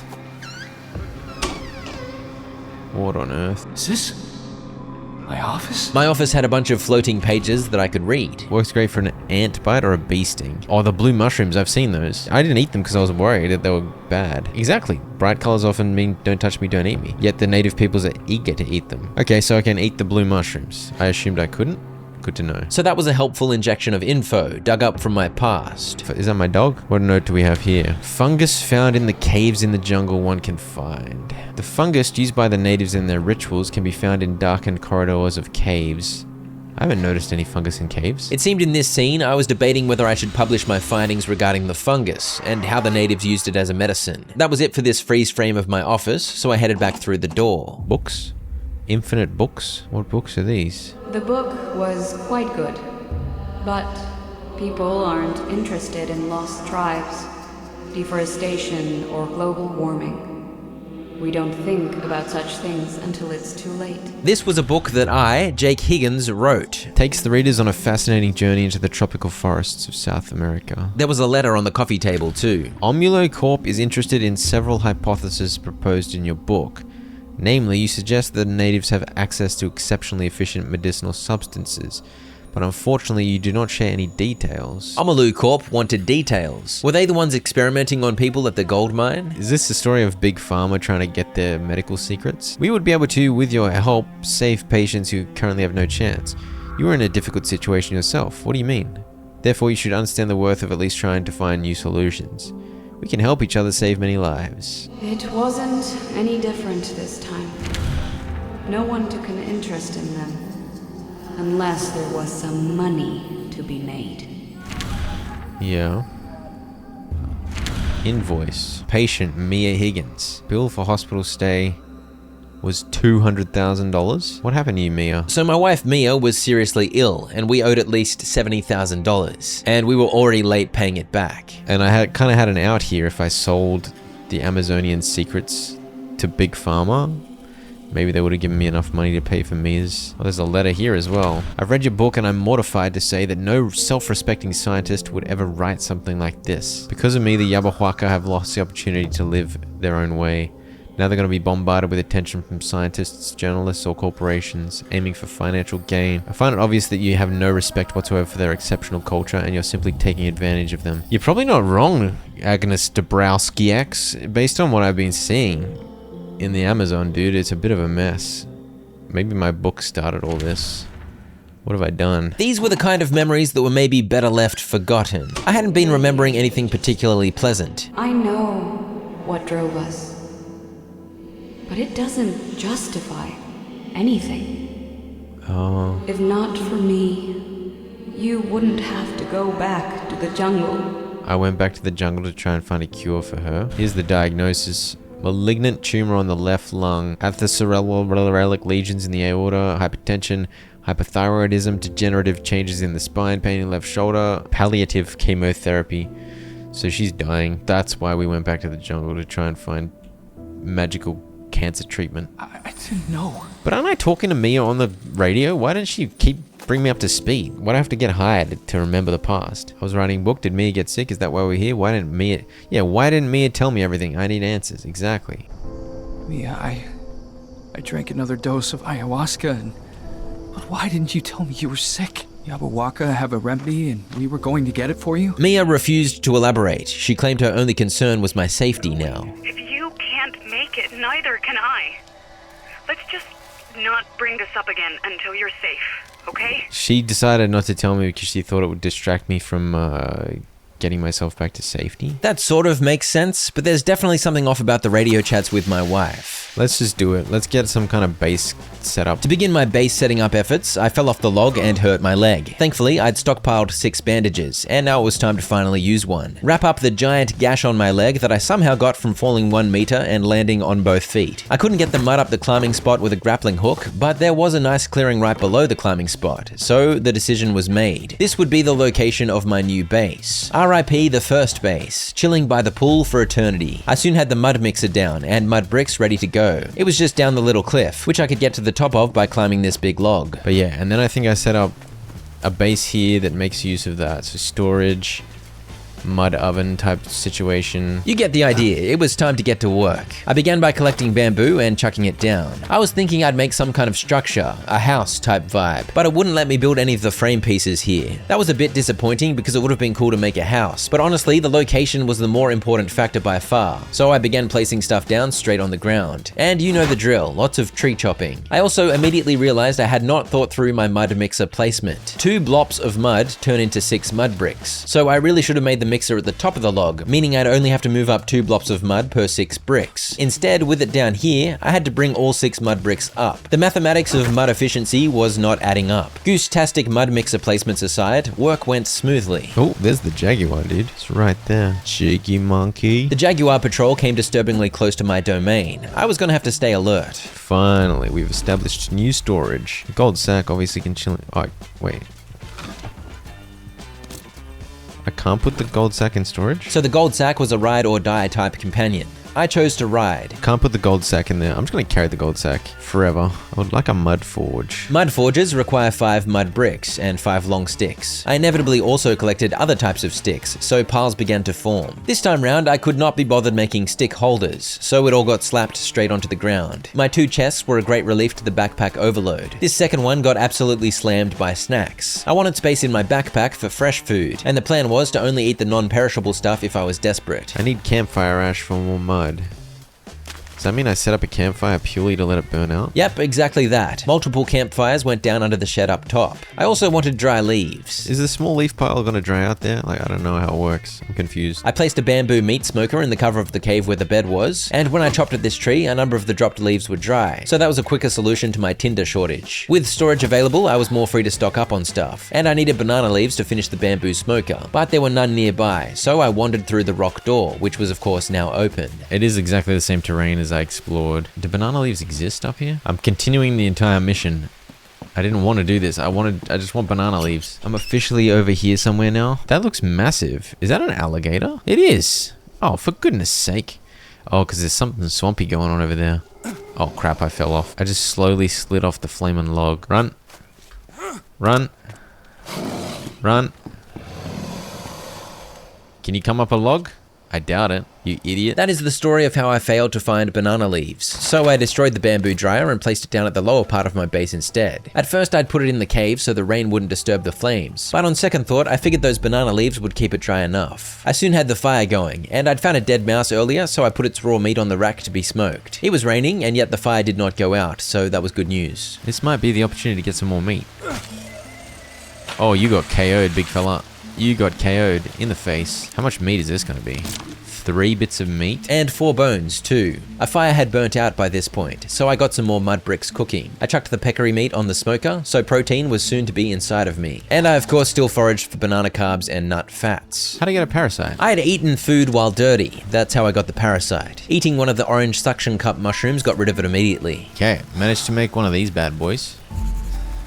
A mud forge. Oh, the smoked mouse meat does still decay. It lasts 4 days though. 4 days is a long time, I guess. I put some iron ore into the furnace, and fires continued to go out, so I stocked up on charcoal and ash, and I relit the smoker fire. I put some charcoal into the top part of the mud forge. That's how you fuel its fire. Letting fires burn out is useful, because I'm using the campfire ash from mud, And I can put the charcoal in the forge. Forge is hungry for charcoal, man. I soon ignited it with an ember. The forge is melting down my iron ore. I also made a composter, in which I put some spoiled stuff and random leaves. And I was of course saving the game and sleeping regularly. But in recent days, my turtle shells hadn't been catching much water. It's just not raining for some reason. I'd had weeks where it rained at least once a day, but suddenly it was a little dry. The iron was melted, and now I tried to figure out how to forge something with it. I harvested from the mud brick, breaking it down into 3 empty mud molds, but the instructions beyond that were unclear. It said combine the mold with melted iron and a weapon to make a mold, so I was trying a bunch of weapons without much luck. I can make an arrow mold. That was the only one I could figure out, so I gave it a go. I made the arrow mold and popped it into the forge, but it was hungry for more charcoal. Meanwhile, some smoked peccary meat was ready. 56 protein, 15 fats, 10 energy. Since the rain had stopped, water was a bit more of a pain point again, but I wasn't keen on having to boil creek water, so I began work on a water collector. I filled up the forge with the rest of my charcoal, but it was clear I was going to need heaps more if I were to maintain any kind of blacksmithing operation, so I placed a big campfire under the smoker this time. Getting a serious camp established is slow going, that's for sure. I'd been here several days already, and I hadn't exactly managed to recreate high civilization yet. I soon had the water collector done, so I placed one of the tortoise shells under there to slowly fill up. Apparently I hurt my leg again, so I used up another bandage, and I had to track down quite a few stones to get this big campfire nicely ringed. I tried to hunt another peccary, but it ran off with my spear stuck in its side, so that was rude, and my next project was a little bit of farming. I set up a small planting box, and ages ago I'd harvested seeds from a mandarin, so that was officially my first foray into gardening. I tried to spear a capybara, but again it ran off with my spear embedded in its shoulder. Flamin' spear thieves. Can I at least get my spear back out of you? What the hell? Venom wound? From what? That venom wound was from a manta ray chilling in the creek, and that's why you shouldn't chase impaled capybaras in the Amazon. It was only 1 stack of venom and 1 stack of fever, so I just waited it out. But when I went to wash up in the creek, a cheeky cat showed up. Oh, he's what the hell? Where did you come from? I'm gonna pass out with a flaming jaguar. Climb. Escaped. I got a laceration and I'm gonna pass out because I'm tired. For goodness sake, man, I don't even know when I last saved. I let my energy get too low, which snuck up on me a little because of the fever, and a log climbing jaguar showing up of course made matters worse. RIP. And I guess I'd gotten a little sloppy with my constant saving discipline because I reverted to a save before the water collector was down. That is another RIP. A less literal RIP, but still RIP. Let's make the mud water filter this time instead of the... Yeah, let's do it. Maybe I should be trapping animals. I placed a mud charcoal furnace because the many campfire strategy was fine for a bit of campfire ash, but I was going to need heaps of charcoal for the mud forge, so I wanted to find out how much charcoal this would produce. I had some more luck with spear headshots, and I even took a trophy from this peccary. I got the head.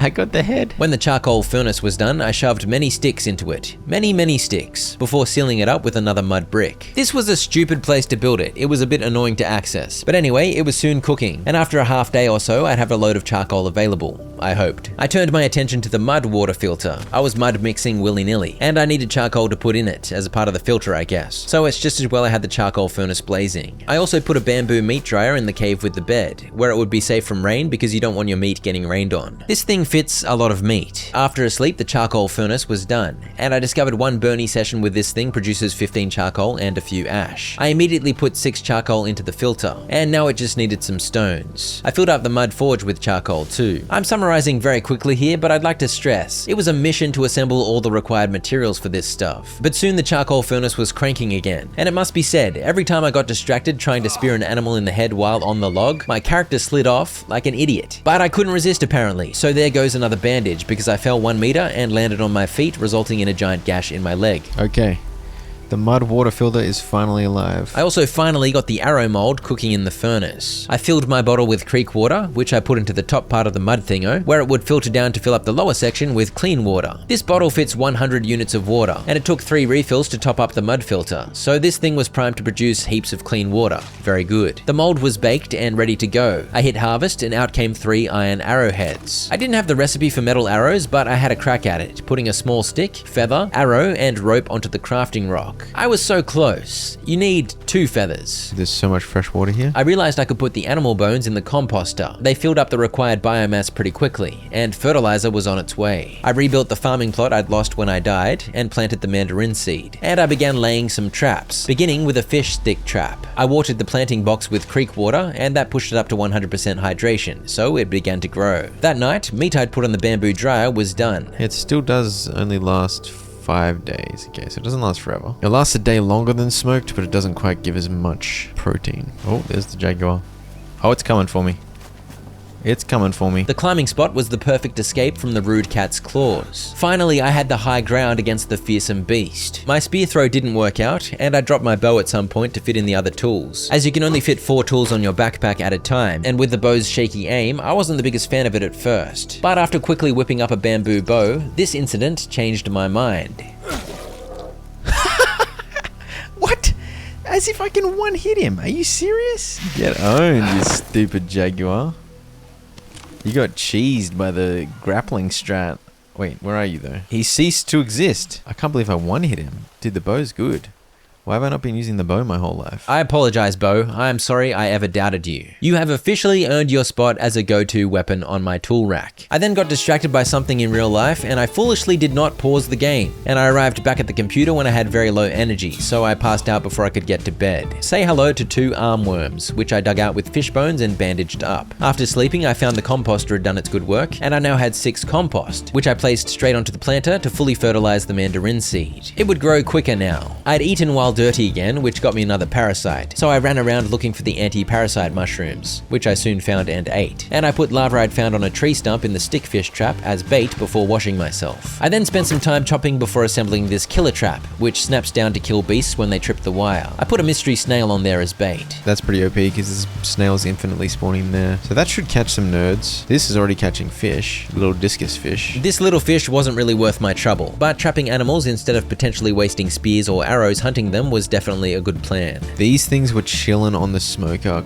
like ready to go for a couple of days, and I thought maybe they wouldn't start their decay, but they did. In some games, you can pause the decay of food with that trick, but not in this game. Even with a trap set, I guess I wasn't opposed to bow hunting if the headshot lined up. Many bones refilled the composter, plenty of meat lay ready to be smoked. I then got to work on some more planting, placing down a bigger farming plot this time. Can I plant the banana there? I could not, but I harvested seeds from the banana. Apparently wild bananas have bigger seeds that you can yoink right on out of there. Soon it was planted, fertilized, and watered. And then I was trying to figure out what else I could plant. If I plant one of the flowers I collected? Yes, I soon planted a dried tobacco flower I had lying around. We're growing multiple things. It's so exciting. I next planted this big funky flower, which is the flower from that bush that yields the weird corn fruit. It still wasn't raining, by the way. No rain at all for days by this point. I decided I'd place one of those leafy water collectors to help a little with the water situation. It's a little bit of free water generation in the base. I think that's useful. Sometime later, the first 3 mandarins were ready to harvest. It had taken a fair while for the plant to grow, but now that it was up and running, the fruit regrew fairly regularly. I made another kind of trap, a snare trap this time, which I baited with some lava. And just around the corner from my base was enough space to set up an animal pen. So I put in a fair bit of work assembling plenty of ropes and sticks to get that set up. I'd already kidnapped an armadillo. Hunger, hydration, trust.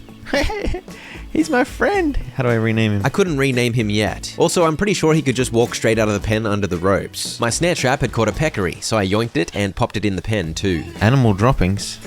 Delicious. How many animals can I have in there? I got some poo. I got to work on an insect bowl thingo, a water trough, and a food trough. But I must admit I wasn't great at looking after these animals at first. I put a grand total of 1 bug in there for the armadillo to eat. I also somehow found myself with another wound on my leg, probably from being careless when running around and dropping half a meter, resulting in devastating leg damage. This used up the last bandage I had on hand, which was a problem. I realized I was able to fill up the food trough with leaves, so that was going to be easy. I just had to attack bushes. But in my bushwhacking, I forgot that I'd spotted a snake right next to the pen. Oh no, I forgot that flaming snake was here. In this game, you really should just kill any snake you see immediately to avoid this exact situation. On the plus side, by this point I'd figured out that eating plantain lily leaves negates venom, so I had a munch on some leaves that I had in storage. I got back to filling the food trough up, and the water trough was done last because it was a bit more of a mission, requiring mud bricks. But thankfully I had a lot of clean water ready to go to fill it up. His trust is at 0% because he's too thirsty. Well, you got water now and you're drinking all of it. Oh dude, this is gonna be impossible. How the heck am I gonna look after this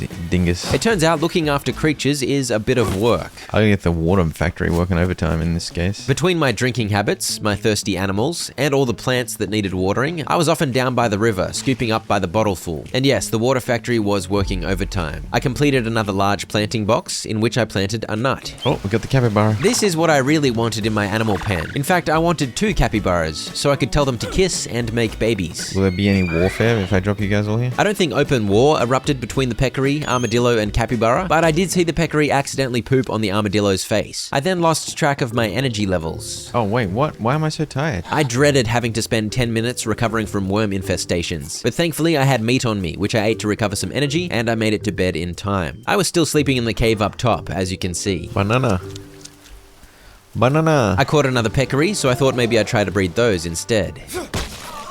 Wait, what? Okay, maybe not. I was on the hunt for more stuff to plant, so I attacked this bush and claimed its red flowers. And I'll happily grow some plantain lilies, yes please. I'm walking around the whole area. I can't see any. But what I really wanted was some molinaria, so I could make more bandages and plant some too. I couldn't find any for ages. Oh, here we go, finally. I chopped that up and harvested one of the leaves, which gave me a flower. And now I had multiple flowers, which needed to dry before I'd be able to plant them. And I also had a fresh bandage for the gash on my leg. I wandered around with my bow at the ready, primed to headshot any rude cats. But this cat was extra rude. He could tell when I was off guard. Oh, you're kidding me.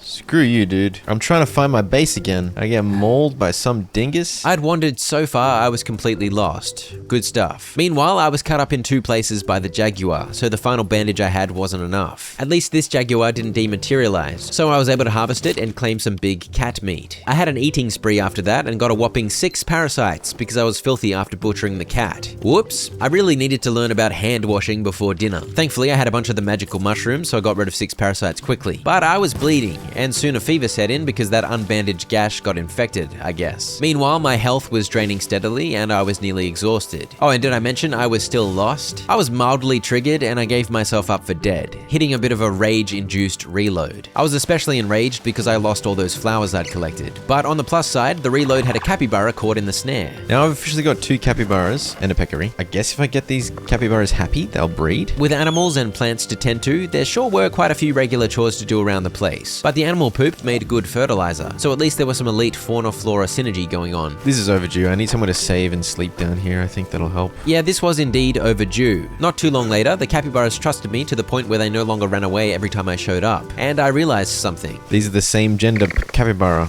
Oh dear. Do you think it reduces their trust if I kill one of them in front of their friend? I need opposite gender capybaras. Both of these capybaras had willies. 2 willies was too many for this operation. Sorry about killing your friend. I placed a bamboo dryer at the lower base because I had too much meat flying around due to all the trapping going on. I needed somewhere to dump it, and it never rained anymore for some reason, so I figured the dryer would be fine out in the open. Oh, we got another capybara. Great news, this one was female. We have a male and female capybara now, so they can make babies. To get them in the mood, I shot this peccary in the face right next to them. I need to get rid of this guy so there's space for another to spawn, I think. We want to get them to 100% trust and we want to get them to have babies. I believe in you guys. I needed to keep their food and water troughs full for a while so that trust would grow. Why is there a skull and crossbones on him? It means the animal's sick because I need to clean up animal droppings. I'd been lax in my poop scooping, leading to illness. I apologize. I'll clean up your poops. That helped them get back into health, and not too long later... 50%. Oh! Oh! Hey, he trusts me. That was the achievement to pet an animal. You don't trust me enough yet? I can name you. Dingus. Who's a good dingus? Who's a good dingus? Alright, now you two, make babies. I was at full sanity pretty much all the time now. But one cute benefit of having trusted pets is that petting them gives you plus 10 sanity. Between ferrying water around and shoving leaves in the trough, I looked about for plants and collected flowers again. Uneventfully this time. You're clearly Dongus. We got Dingus and Dongus here. After a bunch of planter construction, some flowers had dried. Alright, we got some dry stuff yet. Lily flowers, boom.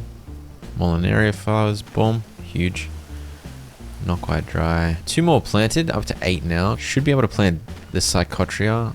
It's dried now, I can. Boom, there it goes. Okay, this is dry now. I don't even know what that is, but that's my 10th planted. I needed to grow 12 unique plants for an achievement, so I was almost there. Although I wasn't sure what other bushes existed out in the wild for me to plant. I'm tempted to just go continue my mission, but I don't want to leave base for too long. I want these capybaras to mate before I move on. At the moment, I just exist to make Dingus and Dongus happy. Dingus was at 100% trust, and Dongus was at 84%. I figured surely they'd be at ease enough to breed soon. While waiting, I wandered looking for new plant varieties, and I found one of these bushes from which you can collect the giant bulb. I'd probably broken and crafted about 25 axes by this point, by the way, and I suddenly had the thought, I wonder what my skill levels look like. So I whipped out my notebook. Oh, two-handed weapons is at 65. I soon broke up the bulb and placed part of the root into this planter, and that was my 11th bush in the ground. This is 6, 7, 8, 9, 10. Oh, I'm only up to 10. I thought I was up to 11. Okay. Never mind, that was my 10th bush in the ground. I trusted in-game Floydson's counting ability, but obviously he can't be trusted, even with that. I went looking for new bushes and found none, but at least I now somehow had no trouble finding Molinaria. I also ran straight into bees. Oh, bees. Bees. Oh gosh. Bee rash. Oh crap, what do I do about the bee rash? Rashes drain a small amount of sanity and go away pretty quickly on their own. I just ignored it. That was the achievement to experience 12 unique diseases and wounds. I've had leeches, fevers, food poisoning, parasites, worms, insomnia. I had insomnia very briefly. I think I just stayed up too long. You smoke out bees, right? That's what you do with bees. I wanted revenge on those bees, so I got a fire going and ignited a torch for the very first time. Excuse me, bees. With the fire and smoke, the bees left me alone. I can take the queen bee. Come with me, little friend. And that is how I came into possession of bee royalty. Get away. Get away. Claiming the queen bee taught me the beehive blueprint, which I placed down near the animal pen. How happy are you now, Dongus? Dongus, you're at... Oh, you're at 100%. They're both 100%. Okay. Are you pregnant? I slept, and while I was sleeping, the capybaras were busy. Oh, wait. There's a symbol of a little... a fetus symbol. Dongus is pregnant! How long am I gonna have to wait? Imagine I have to wait 9 months in-game. Capybaras probably don't have the same gestation period of humans. While waiting out those 9 months, I continued building the beehive. Soon it was done and the queen bee had a new home. She just needed to poop out a new army of bees for her queendom. I then realized my torch was still alight. This game is like so painfully realistic so often, I assumed this would just burn out. But it stays burning until I whip it out. The torch's burn duration only goes down when you're holding the torch. I was very surprised by this. In fact, the reason I hadn't bothered using torches was because I assumed I'd have to light them constantly. In reality, they magically don't burn out if you're not looking at them. Bees arrived and I tested if they'd be nice to me. Of course not. Why would I test that? So I whipped out the torch and saw that honey was already well on its way to being produced. And of course, overall, job 1 was taking care of the pregnant Dongus. But I must admit, I soon got a little restless, and I decided to wander east past the funky rock, because after a very long time making a glorious camp, the unknown was calling to me. I soon made it back to where the caiman was wandering, and I began shooting at it. This guy doesn't care. He's ignoring the shots. He's dead. He's dead. And so I killed and butchered a black caiman. I immediately radioed Mia about it, boasting of my hunting prowess. But she freaked out and told me not to be an idiot. I kept insisting that defeating a black caiman meant I was legendary. She eventually gave in and offered me the praise that I wanted. Congratulations! You are the king of the jungle. This is exactly what I wanted to hear. Over and out. Meanwhile, I'd ventured to the edge of the water, and I could see an island in the middle. I bonked a turtle on the back and harvested from it, and that was enough for that foray out, and back to camp I went. Once back, I built up another big campfire. Does that mean I can just do this now? Oh my gosh, it's so OP. It stays lit forever while it's just on your back. I wish I knew that. I assumed they wouldn't have a mechanic like that in this game, because this game is just like, I mean, it's famously brutal. Okay, now I feel like, so I'm smoking some stuff, and I think I can make a soup. I'd spotted an achievement which had prompted this experiment. I put the tortoise meat into the shell full of water. There we go. We're making some soup, baby. Make tortoise soup in its shell. Classic. This gave good sustenance and a whopping 12 energy. How many times can I drink from it? Twice. Okay, soup is pretty good, dude. I should be making more soup. Black caiman soup. Soup also cooks extremely fast, and as long as you leave it sitting by the fire, it does not go off. I need to get some more turtle shells for massive soups. Is that them making another baby? Is that how they do it? And I have so many sticks, actually. I can just keep this fire going for 5 billion years. Okay, this has grown. I can get more bandages now from my base when I need them. The silly thing is, ever since I was desperate for bandages, I've found quite a few, so I've got 7 on me now. The bees had done their thing, so I stole their honeycomb. I discovered I could add it to a bandage. I made a honey dressing. I don't know what it does. I imagine it makes you sticky. This is playing with the bulb. Should I eat the bulb? I'm gonna eat the bulb. 60 carbohydrate food poisoning. That gave me heaps of food poisoning. That's not good. Sometimes you've just got to eat the bulb, even if it makes you vomit for hours. Despite making myself sick, I wandered back east and got to work setting up a hut shelter in a clearing just near the lake. It was good to get a save and sleep spot down further east. By this point, the food poisoning had worn off, and I of course had plenty of food, including dried meat, so I figured I might as well keep exploring. In fact, the food I ate also gave me quite a boost of energy, so I didn't even need to sleep yet. I headed to the island, where I found a camp. Someone's camp? Oh. They got a fishing rod? There was a fair bit to scavenge at this camp, and some notes to read too. I think we're getting closer to the Yabahuaca. I read Higgins' book like 5 times. I won't be more ready than that. I checked the contents of the med kit. All syringes and tubes are in place. I only hope they'll let us draw their blood. But that's just a last resort. We hope that once we explain what's going on in the world, they'll give us the ingredients for the medicine, or even the medicine itself. They've got to have it, right? Since they're not getting sick. Someone showed up, Antonio, with Sophia and their daughter. Girl had a fever. Carlos went completely nuts thinking it was the virus and didn't want me to tend to her, but in the end I convinced him it was a normal infection. He thinks he's not really a policeman, but a BOPE soldier or someone like that, because he has a gun and axe or commando. What is this? Is this an anaconda? Holy crap. Look at this anaconda, dude. It seems this place was once home to 2 or maybe 3 groups that met up, all seemingly looking for the Yabahuaca, because this illness was apparently affecting the wider world, not just the people in the Amazon. We only wanted to talk. They looked terrifying, like skeletons. They were like animals, like demons. But they ran into the scary Skelly tribe instead of the Yabahuaca, and one of them was killed. I saw with my own eyes how my hospital turned into a hospice, where patients are given useless IVs and everyone is waiting for a miracle. No one's really trying to help, whether it's the doctors, the giant corporations, or the government. This is why I decided to do something. Together with a group of friends, I set off into the jungle to find the tribe that started it all. If the natives can cause this disease, they must know how to treat it. She claimed the Yabahuaca caused the disease, which doesn't really make sense. But my book was referenced. They knew who I was. It seems I was the catalyst that drew a little bit of chaos to the jungle. It looks as if they just disappeared. Like, leaving all their gear? That just doesn't make sense. East is that way. So this image is saying they saw a plane going east. Is that the same plane I saw already though? So I go that way and I'll find a plane? Maybe? I found a prawn catcher, that was another blueprint learned, and I had a pregnant woman at home, so I of course headed back to make sure she was well fed. A cheeky fella over there watched me, like a big weirdo. If you mess with my pregnant capybara, I'll be very cranky with you. Got any friends with you, dude? I do have a specific achievement I need to get. Uh-oh. No, I'm not going to tell my wife about this. Wahara Spearman. Hold to harvest. Maybe I shouldn't have done this. Alright, time to cook some human meat. Oh no. Why am I doing this? It's a dark day. But sometimes you just get really hungry. I had to kill him. I didn't have to kill him. Oh my god, are you okay? He was just standing there. It's not important right now. I killed a man. I've never hurt anyone before. Except for that other time I killed a man. You don't know that. What? I told her I've never hurt anyone before, and she said, "You don't know that." Excuse me? Will you be cranky at me if I eat the meat? I eventually decided the smoking process was taking too long, so I pivoted. We're making human soup here. I'm gonna eat the human soup and see what happens. Minus 45 sanity. Eat human meat. Tastes like chicken. I'm minus 45 sanity. It's kind of brutal, but I was at full sanity, so I'm fine. Wait, is it raining again? Oh, it's raining. Wait, is it gonna water all my plants? Okay, that dry spell is over. In that case, I take the tortoise shell with me so I can get water on the go again. Dongus, how pregnant are you, dude? Oh, that's right. I need to make sure I can pick up the poo. Dongus was taking too long to give birth. Hurry up, Dongus. So I headed back east towards Anaconda Island. I just go east of the island. Who knows what else there is to find around here, but... Oh, there's a big fella. There's a big fella. Oh, gosh. Oh, and there's a... What is that?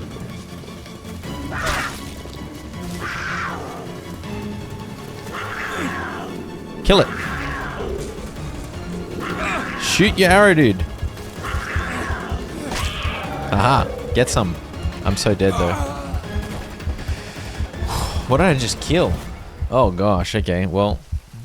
That was a rude shock. I've killed the rattlesnake, jaguar, puma, and caiman. Now I need to kill 3 types of arachnids. I've killed 2 already. Killed like the Brazilian one and some other one. I need to find one more spider to kill and I can get that achievement done. I got hit by the Cayman Puma 1-2 combo, and that Puma stun-locked me like a boss, interrupting my bow draw. How rude. But duly noted, it'd be wise to be hyper-vigilant wandering near Anaconda Island. This time I headed east with my bow at the ready, scanning the jungle as I went. Somewhere over here? This is like a sneaky path. Okay, we're overlooking everything. anything? I have no idea where I am exactly. Well, I found somewhere I can climb up. I guess I'm climbing up. I had momentum now. The game actually told me what direction to go, and I actually found a way forward. After grappling up 2 climbing spots, I found myself in a new area, with the goal to simply continue east. As I strode forth, I heard some skittering.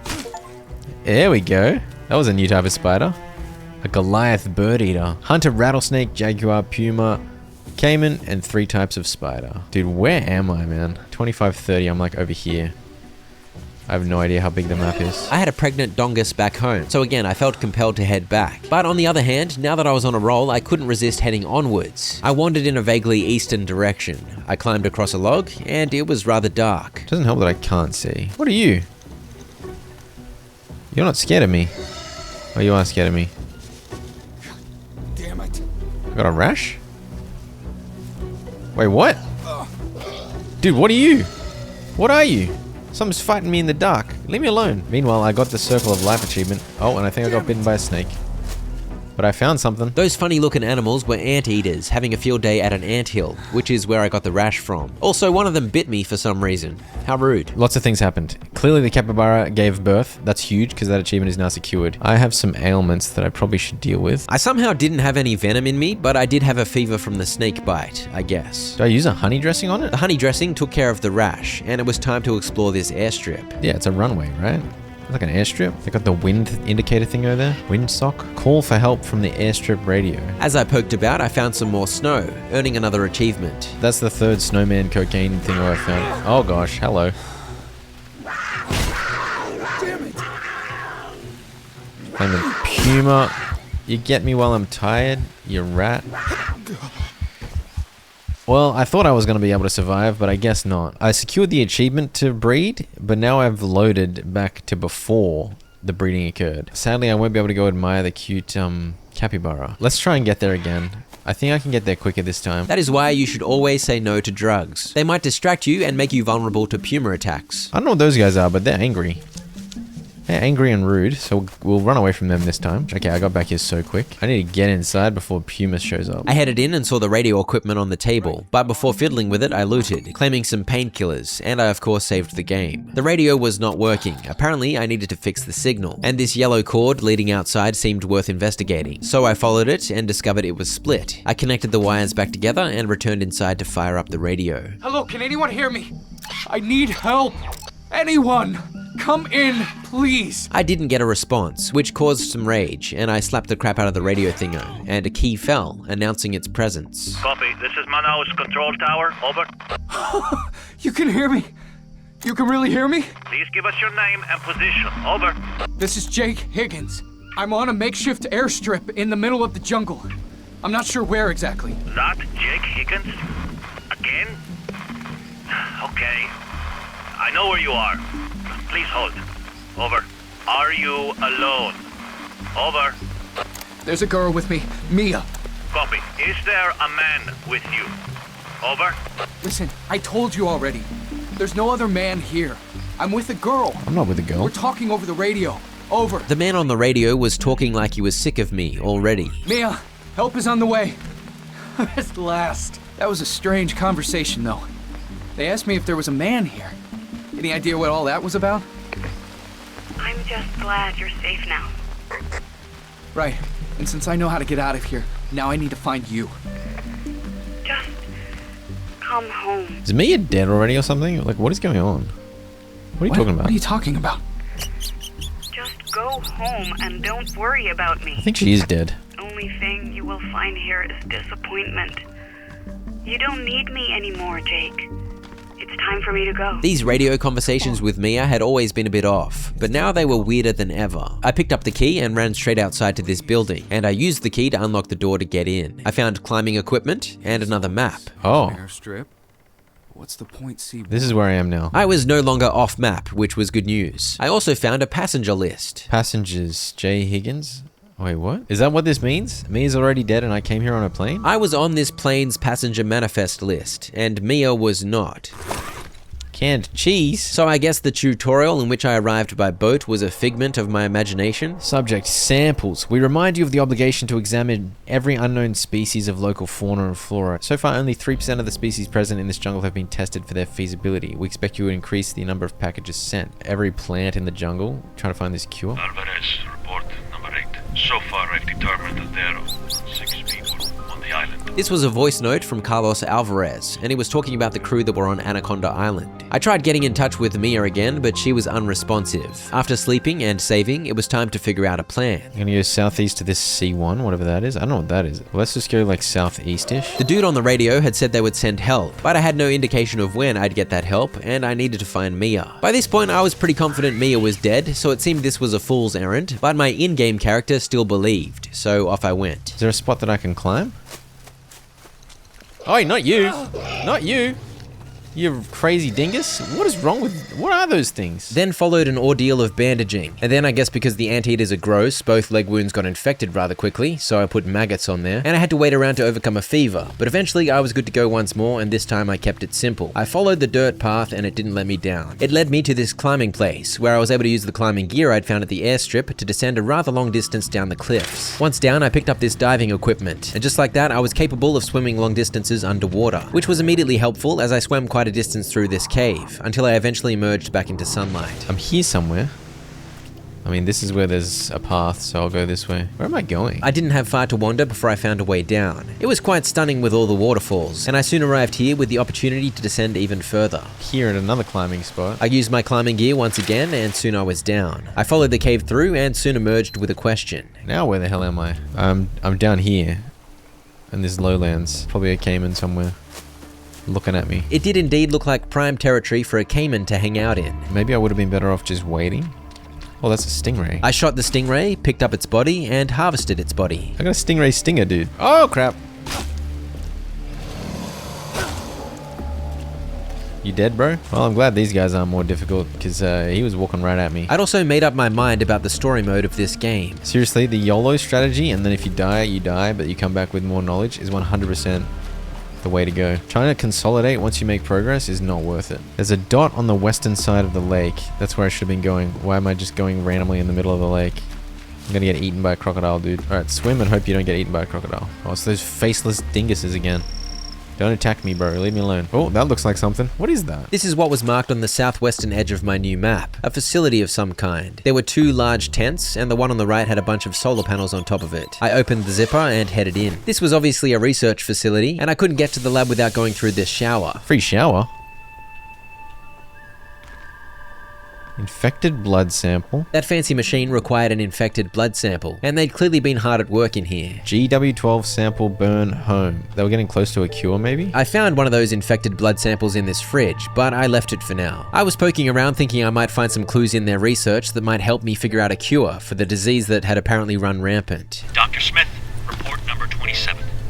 Observations on Guanabana. The Guanabana plant had oval fruit. I hadn't seen any of those in my travels, so I wasn't sure exactly what he was talking about. I must repeat some tests to be sure, but so far, the evidence for antiviral, antibacterial, and even antidepressant properties is very promising. So maybe Guanabana was a potential cure. Too bad I wasn't sure what the heck Guanabana was. I listened to another audio report from Dr. Smith, in which he ruled out the Quassia amara plant as a potential cure. And that was all I could find. None of it was particularly helpful. I left the lab tent and checked out the other tent, which had a bunch of beds, a save point, and another good find. Oh, more map? There's more map? It's just like a close-up of this. Dude, I feel like I've just accelerated through the game so fast. The hell's going on? At this point, I was completely dehydrated, as I'd been on the move fairly constantly. And I know I talked smack about bothering with a base to consolidate while exploring, but here I go making a water collector. I can't believe I left the capybara that was born to just die. We didn't get to see the baby capybara, and it's probably just gonna die. I don't know, I got stuck with the progress. I placed my shell under the water collector to do its thing, and I had a more thorough look inside the living quarters tent. Following reports number 37 to 39, which confirm that the mission is futile due to the lack of the Y object. Omalu Corp aborts any works conducted in this area. Your orders are to evacuate the base. They bailed because they couldn't find the Y object? Dr. Smith, report number 23. Again, it's about Higgins. That's me. His behavior is starting to spiral out of control. His obsession with his wife's health is disrupting the team's work. Once again, I want to make it clear that I don't have the professional knowledge to diagnose him, but I suspect a mental breakdown. It's getting worse with each day. Should I put him on medication? Okay, so I was a part of this expedition, and I went crazy. Last transport, yeah, Order 42. At least it wasn't Order 66. Because remember in my crazy fever dream, I had a letter from Omilo Corp. Clearly, I agreed to go with them, right? But I'm not sure if it was a good idea to take the Higgins with us. We've only been here a couple of days, and I'm already sick of the good doctor's ramblings. He is only focused on his wife. How did I end up so far into the jungle, dude? Clearly I didn't go with them when they evacuated. Clearly I was off my noodle, I guess due to grief. After a sleep, I expressed a different grief. Can't believe I left just before the capybara was born. In my defense, I had no idea how long it was going to take. Oh my gosh. There's a caiman right there. I was headed a little north of the lab to check out that point on the map. I'd gone further south than I'd meant to earlier, and this was the dot I'd actually been trying to get to. I soon figured out what I'd missed. I need a grappling hook gun. So I needed yet another climbing utensil before I could progress. Let's try over here on the island directly east. Big island over there has something of interest. Nah, bro. That's it. My guilt about this capybara is too strong. It's probably been raining a bit for them, so they should have a bit of water at least. I'm coming, capybaras. I'm coming, dingus and dongus. You want to stop me getting back to my capybaras, you butthead? Keep moving and we're taking this dirty puma's head with me. If another puma comes at me, I'm going to throw its sister's head at its face. Why can't I pick up the puma head? I can't pick up the puma head. Screw you, puma head. I'm going to make it back, but will the capybaras be alive? Please. Yes! Wait, where's the baby? Where's the baby? Dongus. Did you have a baby? Did you have a baby or not? Where's the baby? They don't trust me anymore because I neglected them. I think the baby died, or it never arrived in this timeline. Dang it, dude. Oh, and I just got bitten. Screw you! Alright, we're gonna carry on, and we're gonna know that the baby capybara is there with us in spirit. Yeah, I just reloaded back at the lab, but I found some footage of a baby capybara so we can enjoy its cuteness. This spot on the map, what is that? Let's go have a look. I just shot a bass. Is this another ayahuasca? Oh, am I gonna have to get high again? Yeah, I gotta get high again. Before I do that, let's fish. I made a hook for the rod I'd stolen from Anaconda Island, and I attached some bait to the hook, a random mushroom, and then I cast the line. It was a weird cast, I must say. And then nothing took the bait, probably because fish don't like mushrooms. I tried for a while, but was unsuccessful, and I soon remembered why I don't have the makings of a good fisherman. No patience. Why I officially don't know how to fish. Does it get some of this one? Got any of that red plant? Where's that red plant at? Of course there's one here. Okay, we got it. I guess we do it. We do it again. Come here, boy! I love the games of hide and seek with this crazy boy. Oh, anaconda! Oh my gosh. That's crazy, dude. I'm walking a bit wobbly. Oh, why are you guys dead? Why are all the birds dead? That's bad sign. Why are there psychedelic snakes and dead birds? I feel like the dead birds is a very bad omen. There's another pathway here?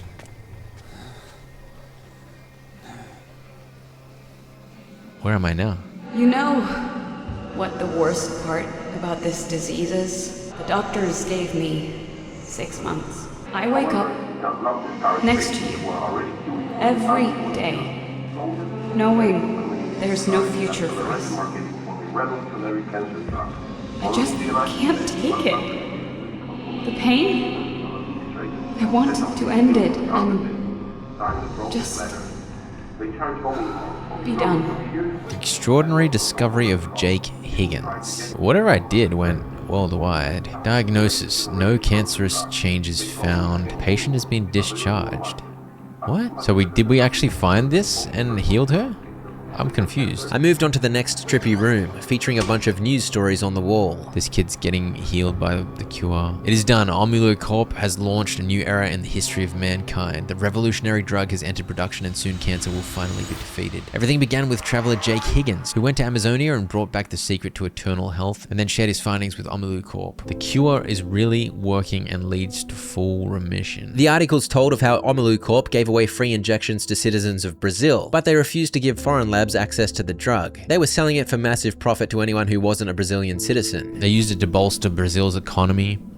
leverage power, make a bunch of money. But at least they helped the Brazilian citizens. That's something, isn't it? I can't blame you for the decisions you made. You chose me, not knowing the cost. Would you do it again? Or was the price of healing me too high? Oh wait, what the heck? What price? What did I do? Tell me, please. The article she was reading shed some light on what might have gone wrong. They introduced the new drug into the market at a record-breaking speed. Usually have to do a whole bunch of tests and blah blah blah blah blah, and it's years before approval. So they rushed the drug. I mean, what could go wrong if you rush a drug onto the market, right? Unknown virus detected in Brazil. Oh gosh. We found a quote-unquote cure, and then it got rushed onto the market, and now it's causing a bunch of cases of some virus. More infected with new virus in Brazil. I think I know what the source and cause were. Oh, there's an achievement. Read 50 collectibles. Nice. Outbreak of unknown disease spiraling out of control. They all believed this was the only solution. Shutting down airports, seaports, and now this? They are isolating the entire continent. Oh. Oh. I think I'm dead.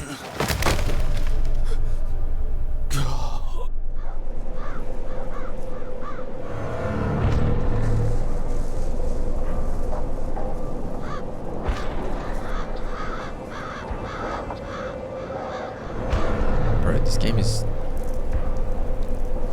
Huh? Oh, it's a mass grave, dude. Yeah, it's a mass grave. Why? You think? Oh, gosh. You think I was worth it? Oh, gosh.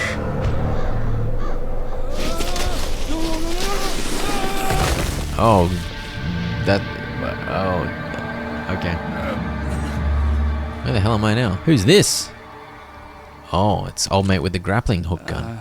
Doesn't look like you're gonna need this. Legend of the game. Because Mia was sick, I gave in and agreed to help Omalu Corp come to the Amazon to find this crazy drug that would cure all sorts of illnesses. We did find it. They rushed it onto the market too quickly without testing it properly and ended up infecting the entirety of Brazil. Now I'm back in the Amazon trying to find a cure for the virus caused by the other cure. Goodness me. This skeleton belonged to Carlos Alvarez, who had recorded an expletive-heavy rant angry at me for causing everything to go wrong. Oh, he's a bit angry. In a way, I caused a massive outbreak of a disease. It seems like I also went crazy and ruined the expedition to get the cure for the disease, so I think I'm on a bad streak at the moment. So I'm here now. I know I can use the grappling gun up there. I quickly explored this lower area, but soon confirmed that there was no way forward. I needed to make use of my new grappling gun and head on up. I then used my regular grappling hook to go up a little further, and I was off. I'm up here somewhere now. We always take some nuts.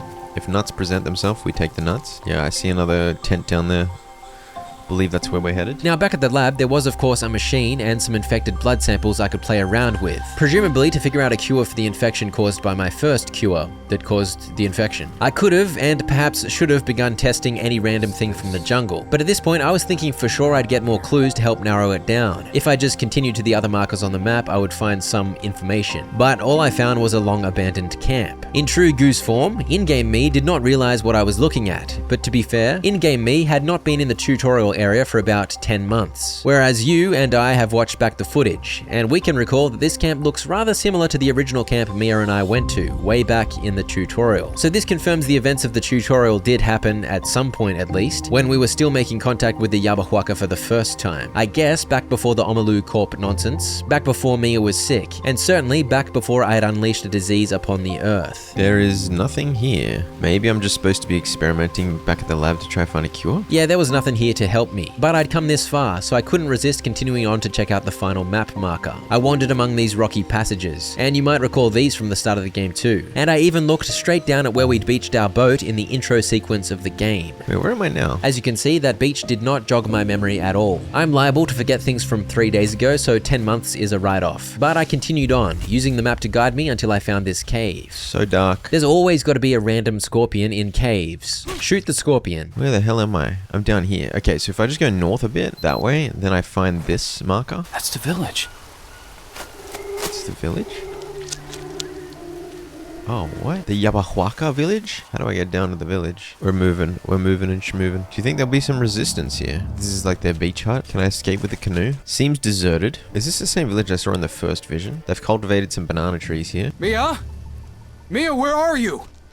Mia, say something! There's another ceremonial place? Oh, there is. I guess I do it and we'll see what happens. Maybe in my fever dream I'll learn something about what's needed for the cure. So I think we go in for another delicious dose of Amazon juice. I just need to find the ingredients though. It's so flaming dark. Here's the vine. I think I have a quick snooze and then I'll look for the red plant in the morning. Oh, here we go. It's never too far away to find a psychotria. I mean, I guess I'm just doing it, right? More ayahuasca. Ayahuasca. Who knows what's going to happen here? Will I find the clue that gets me the cure? Or was I supposed to just start testing crap in that lab? You're gonna miss them again. Mia, where are you? You'll stay here with me again. Is that what you want? No, not again. Just tell me what happened. It would be good if you just told me what happened. You cured me. Never mind, she's not dead. You gave me back hope. I could taste and smell again. I could eat without throwing up. Those were the best 6 months of my life. And you were by my side the whole time. But then she got sick with the virus. But Jake, I feel it coming back. I'm afraid of it. I lived, but felt dead. I can't go through all that again. I can feel the same grip on my throat. I can't swallow or breathe. Seconds stretch into hours, and I'm just waiting. I'm just waiting to die. Did you get the virus or did you get cancer? The cancer just came back. Is that what we're saying? Every patient of Imolacor became a walking time bomb. Everyone was infected. Everyone.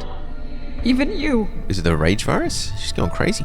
You left me alone to die. You wanted to save me again, but what will the price be this time, Jake? What will you sacrifice this time? So she's not even with me in the jungle. I think I'd already worked that out, but this confirms it. I left her back sick, evidently in a really steamy shower. Oh, that's so sick, dude. The moonrise. What happened here? Oh dear. Everything we do makes the tribe suffer. I sold their secrets. It's easier not to remember, isn't it? Do you even remember how you got here? How long have you been here? Mia, you know I can't remember. Just tell me. How long have I been here? 39 days or something? Weeks passed. You were certain you would find the cure. Everyone lost hope. Time went by. You were all alone. How long can you survive on your own? How long can you live with the deaths of millions on your conscience? Yeah, I was gonna say, imagine getting amnesia and then as you regain your memories, you learn that you basically doomed humanity. When I get my memory back, can I at least, have some good news about my past? Maybe it'd be easier to just push it all away. Forget. Start again. Oh, walkie-talkie. Jake? Please answer, Jake. I need you here, Jake. Please.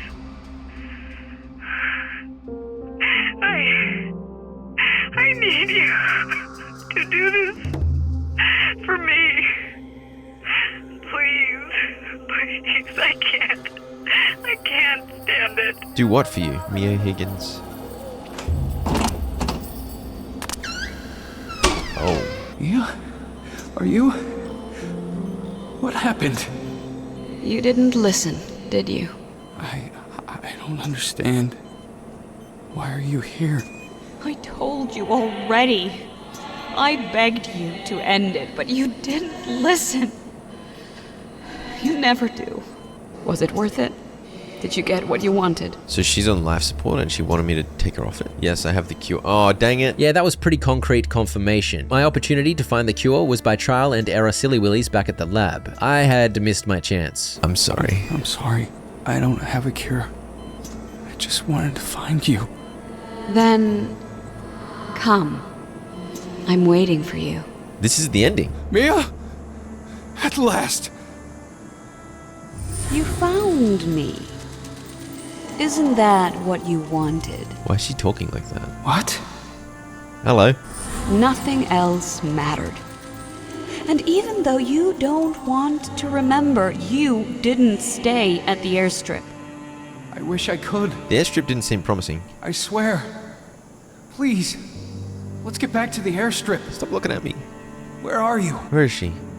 They're all looking at me, dude. Oh, there she Where is. I've been all along. They turned to look at me, dude. God It's so damn it. creepy. If I lose you, then everything here was for nothing. You can't save her. You killed them. Look at them. Look at all the people you killed. I will fix all of this. How many times have you failed? Jake, give up. Please, just give up. No, please stop. How many times have you been here? I said stop. How many times have you tried? Stop it. You can't save me. There is no one you can save. You can't even save yourself. She begged you for mercy, and you left her! I wanted to fix this. Just give me another chance. There is no cure! I think there is a cure. You're murdered. You're murdered! Dude, this is like punishment ritual, man. Then go. You're murdered. What are you waiting for? You're murdered! Don't go there!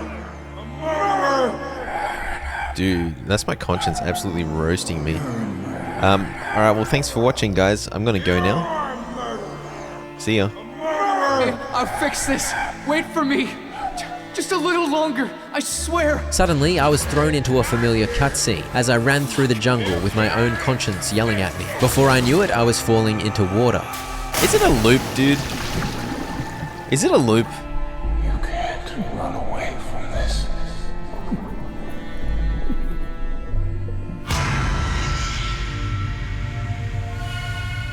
I think it's a loop. I was wrong. There wasn't anything else I could learn. So clearly I must have enough information back at the lab to figure out the cure. But I ended the game with the bad ending. Well, it's an achievement. And I also completed the story mode with the gold sack. Been carrying that gold sack since the gold mine. It's been a long journey. That's an intense ending, man. So yeah, it's a loop. I am a crazy man, stuck in a self-loathing amnesia loop, trying to save my extremely sick wife, relearning my failure and loss over and over again, which leads to more self-loathing and more amnesia and more falling off cliffs, and then the repeating of the cycle. This is bugging out. I was able to get these blood samples before. Here we go. But enough of that uplifting topic, let's try find the cure. Probably should have done this the first time I was at this lab. Luckily, I managed to get the infected blood sample from the bugged out fridge, and I placed it into the fancy Dubawaki. I spent a bit of time trying to decipher more info from the notes and audio files, but the best I had was that guanabana seemed promising as a potential cure, but I still had no idea where to find guanabana. So I began testing random crap. The nut was a fail. I tested a bunch of mushroom varieties, all fails. So I headed out to collect more stuff. This angry dude presented a great opportunity. Maybe I can test this spearman's meat. I was looking for anything and everything. I was amazed to realize I could pick up a dart frog by simply pressing E, and I got excited by that, but obviously that is not a good plan. I'm so thoroughly poisoned. That was probably not the play. Somehow some painkillers got rid of almost all of my issues. It's all good, don't worry about it. Let's test the Barachanacus popus nombropis. No. Let's try it. Let's try a parrot. Let's try the poison dart frog. I feel like it's the guana banana though. This guy spoke positively about the guana banana. Huh? This can't... Mia, I found it. Answer, please. I have a cure. Come on. Well, Damn it, speak to me. I found... okay, it was a dart frog. Dude, what? So why is this guy talking about the guana banana as if it's really good? As if they wouldn't have figured that out though. I guess poison dart frogs are a bit hard to catch considering their poison is quite darty. If only I'd done that the first time. Let's take all these cans with me, because I feel like a bunch of cans will be useful in the post-game. When they built it up to be this massive expedition trying to find the cure, and these guys were obviously here for a while trying to figure it out, I thought for sure I'm going to have to get some input from the actual tribe members. I'm probably going to need like 5 ingredients. I got to find guana banana and combine it with some other stuff. Nope, I just had to get a random dart frog. And so I went to finish the game, again, but this time with a cure in hand. The cutscene was the same, up until that part in the hospital. I have the cure. Yes, I have the cure, and now I know where to find you. Then go. What are you waiting for? Something tells me I'm not going to be able to get out of the Amazon, though. I'm going to forget again. Oh, it's different. It's actually different. Get back to the airstrip. Oh. Tower, come in. Oh. It This just is took Jake me there Higgins. for free. I got it. I got what everybody's been looking for. Did I hear you correctly? Say again. Over. Yes. Yes, you heard me right. I have the cure. A cure? Oh my God. Are you certain? I'll send somebody right away. You know how hard it is to get permission these days? Christ. Is this really over? Just hurry. It actually is a proper good ending.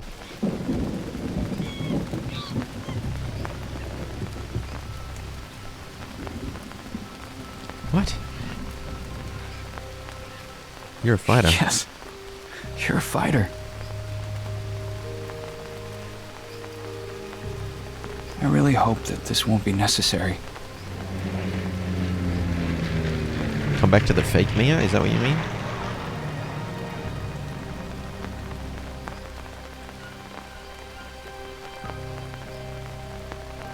Goodbye, mi amor. That figment of Mia in my imagination helped me get through the journey. But does the real Mia survive? It didn't show me getting back to Mia, so we don't know. I have a feeling she's dead. It took me too long.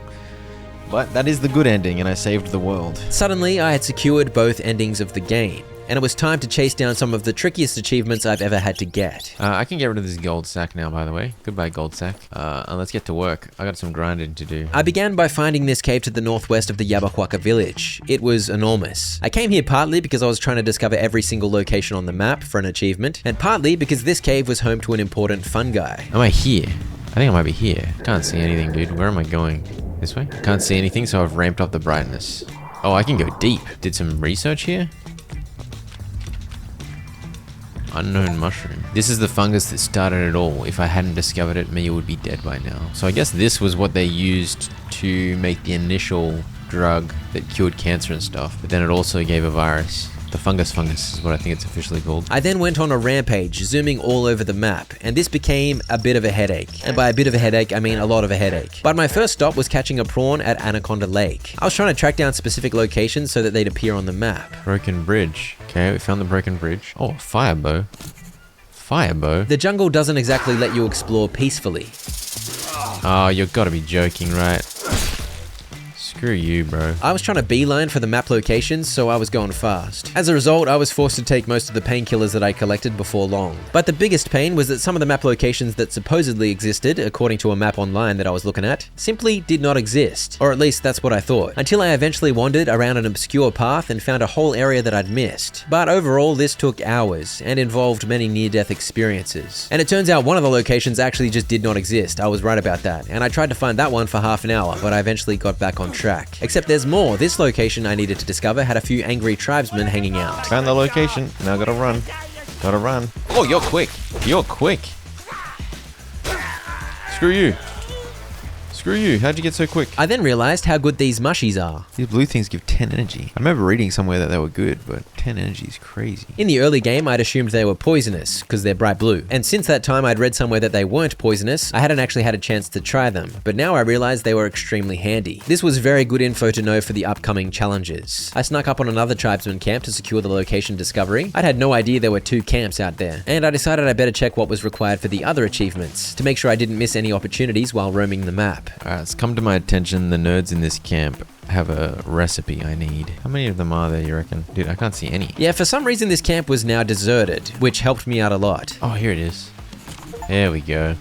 Dude, that was so hard to find. And that is the unlock 4 fire starting tools. So got the fire bow earlier, tribal fire starter, and then you can do 2 variations of the hand drill. Oh, here he is. Hello, Wilson. Hey, what's your name? Don't be silly, you know his name's Wilson. Oh, we're shy, aren't we?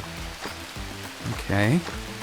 I'll call you William. William. Close enough. I did try to bring William with me, but carrying him with 2 hands like a dork made me quite vulnerable. Okay. I'm trying to carry William here. I tracked down a few more caves that I needed to discover, and finally, after hours of wandering... Yes! Yes! What a brutal achievement, dude. Unlock 60 places on the map, finally. I can stop running around like an idiot. It's not easy to get around on this map when all you've got is your coordinates. You can't really see exactly where you are on the map. Each grid is not exactly small as well, so yeah, you've got your coordinates, but like, where are you in the grid? I don't know. Now I gotta figure out, where the hell's my base again? I was back home soon enough, and I began work on a number of achievements. Alright, so at the moment, I'm keeping myself awake. Meat gives a lot of energy, so I just need to constantly cook meat. The other thing I want to do is keep this fire going. I really should have made a bigger fire because I think they last a bit longer, but I can just keep fueling this fire since I'm not sleeping anyway. I need to get a skill up to 100. 200 weapons are up to 71. I think I can keep increasing that from just chopping down trees. So what can I plant? I've got these seeds. Boom. That's one more plant in the ground. I don't even know what those seeds were from. I can't remember. Some random bush I found. Plant a Brazil nut. Boom. But those will grow eventually and that will get me 1 achievement. While I was hanging out killing time, I also fired up the furnace and began smelting iron, which you can get from both iron ore and empty cans. Iron ore. Stick. Armor mold. Okay, there we go. But with 1 forge, this is actually going to take ages. I don't even have 1 stack of insomnia yet. I've got to wait around for 5 days for this fire. So, I guess I've got time. Yeah, the reason I was staying awake is because I needed 5 stacks of insomnia. The reason I was keeping the fire going is because I needed it to stay alight for 5 days straight. Meat soup was a hero here, keeping my energy up as I kept busy. 1 stack of insomnia now, that's good. I kept replenishing the meat soup by using the traps to catch animals, and I soon had 2 metal casts from the armor molds being cooked up in the furnace. This amounted to several hours of bumming around the base. What are you doing? Hey! You attacking my bush? You attacked my bush. Unprovoked attack on my bush. Banana leaf, 3 metal casts, and 2 rope. Oh, it's letting me do it. Nice. Okay, so you need 4 pieces. Left arm. There we go. We're armored on the left arm now. Huge. Clearly impenetrable armor. I didn't want to risk breaking it, so I stored it away until I had all 4 pieces to wear at the same time. I chopped trees, purely to level up my 2-handed weapon skill, and with the charcoal and mud furnace both firing constantly, I got through my smelting faster than expected. And these are the last 2 armor molds I have to go. There's the 5 stacks of insomnia you can see in the bottom left there. I don't need to sleep. Boom. Now I can pass time by sleeping, which is a lot faster than waiting. The main thing I really need to concentrate on is don't let this fire go out. I slept for like 5 hours there.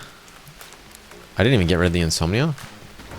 That's crazy. I didn't want to lose all of my insomnia stacks. I needed at least 1 for an achievement, and I needed to keep feeding the fire, so I slept in short bursts. Soon the last 2 armor molds had gone through the furnace, and I was ready to get armored up. Equip on my right leg. Boom. Iron Man, create and wear a full metal armor set. Huge. Don't have to worry about any more forging. Look at that. Beautiful. I continued chopping trees and began planning a rather tricky achievement. I need to get like every ailment at once.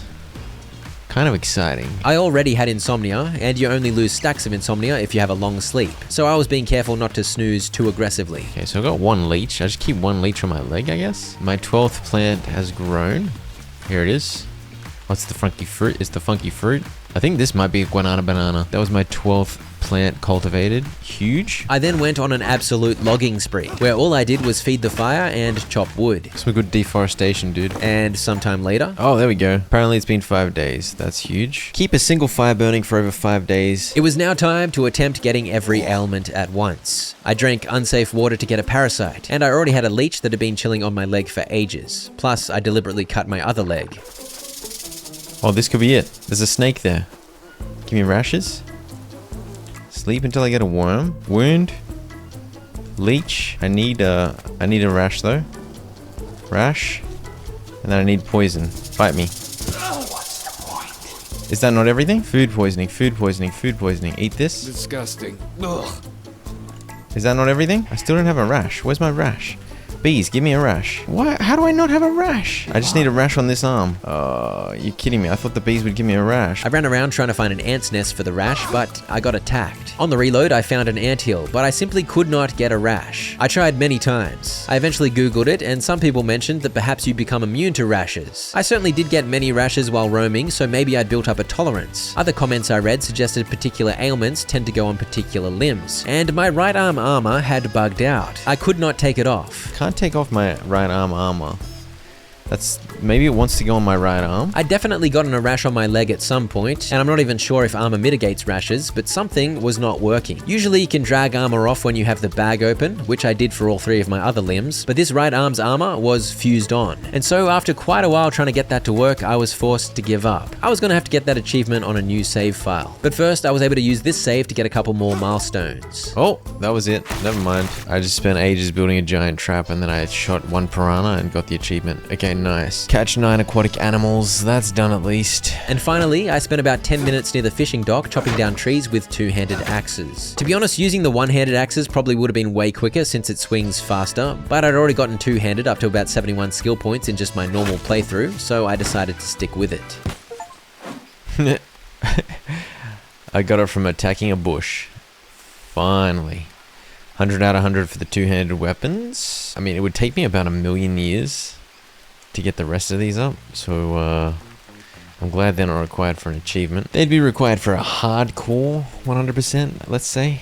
I'm not doing that. I'm doing a Steam 100%. With that, my original save file was done with, and I built a shed next to the water in this new save file. I'm set up, and I need to sleep for literally 25 days. I built the shed just so I could save. All I really needed was the bed and the nearby water. You may recall that I'd worked out early in my playthrough that you only need 1 of 4 nutrition sources to stay alive. Water is one of those 4 sources, so just with water and sleeping, you can survive forever. I'd also worked out by this point that parasites don't actually harm your health directly. All they do is make your nutrition deplete faster, but by my observation, they don't really speed up how fast you lose water. I think they mainly affect your solid foods, fats, carbs, and proteins.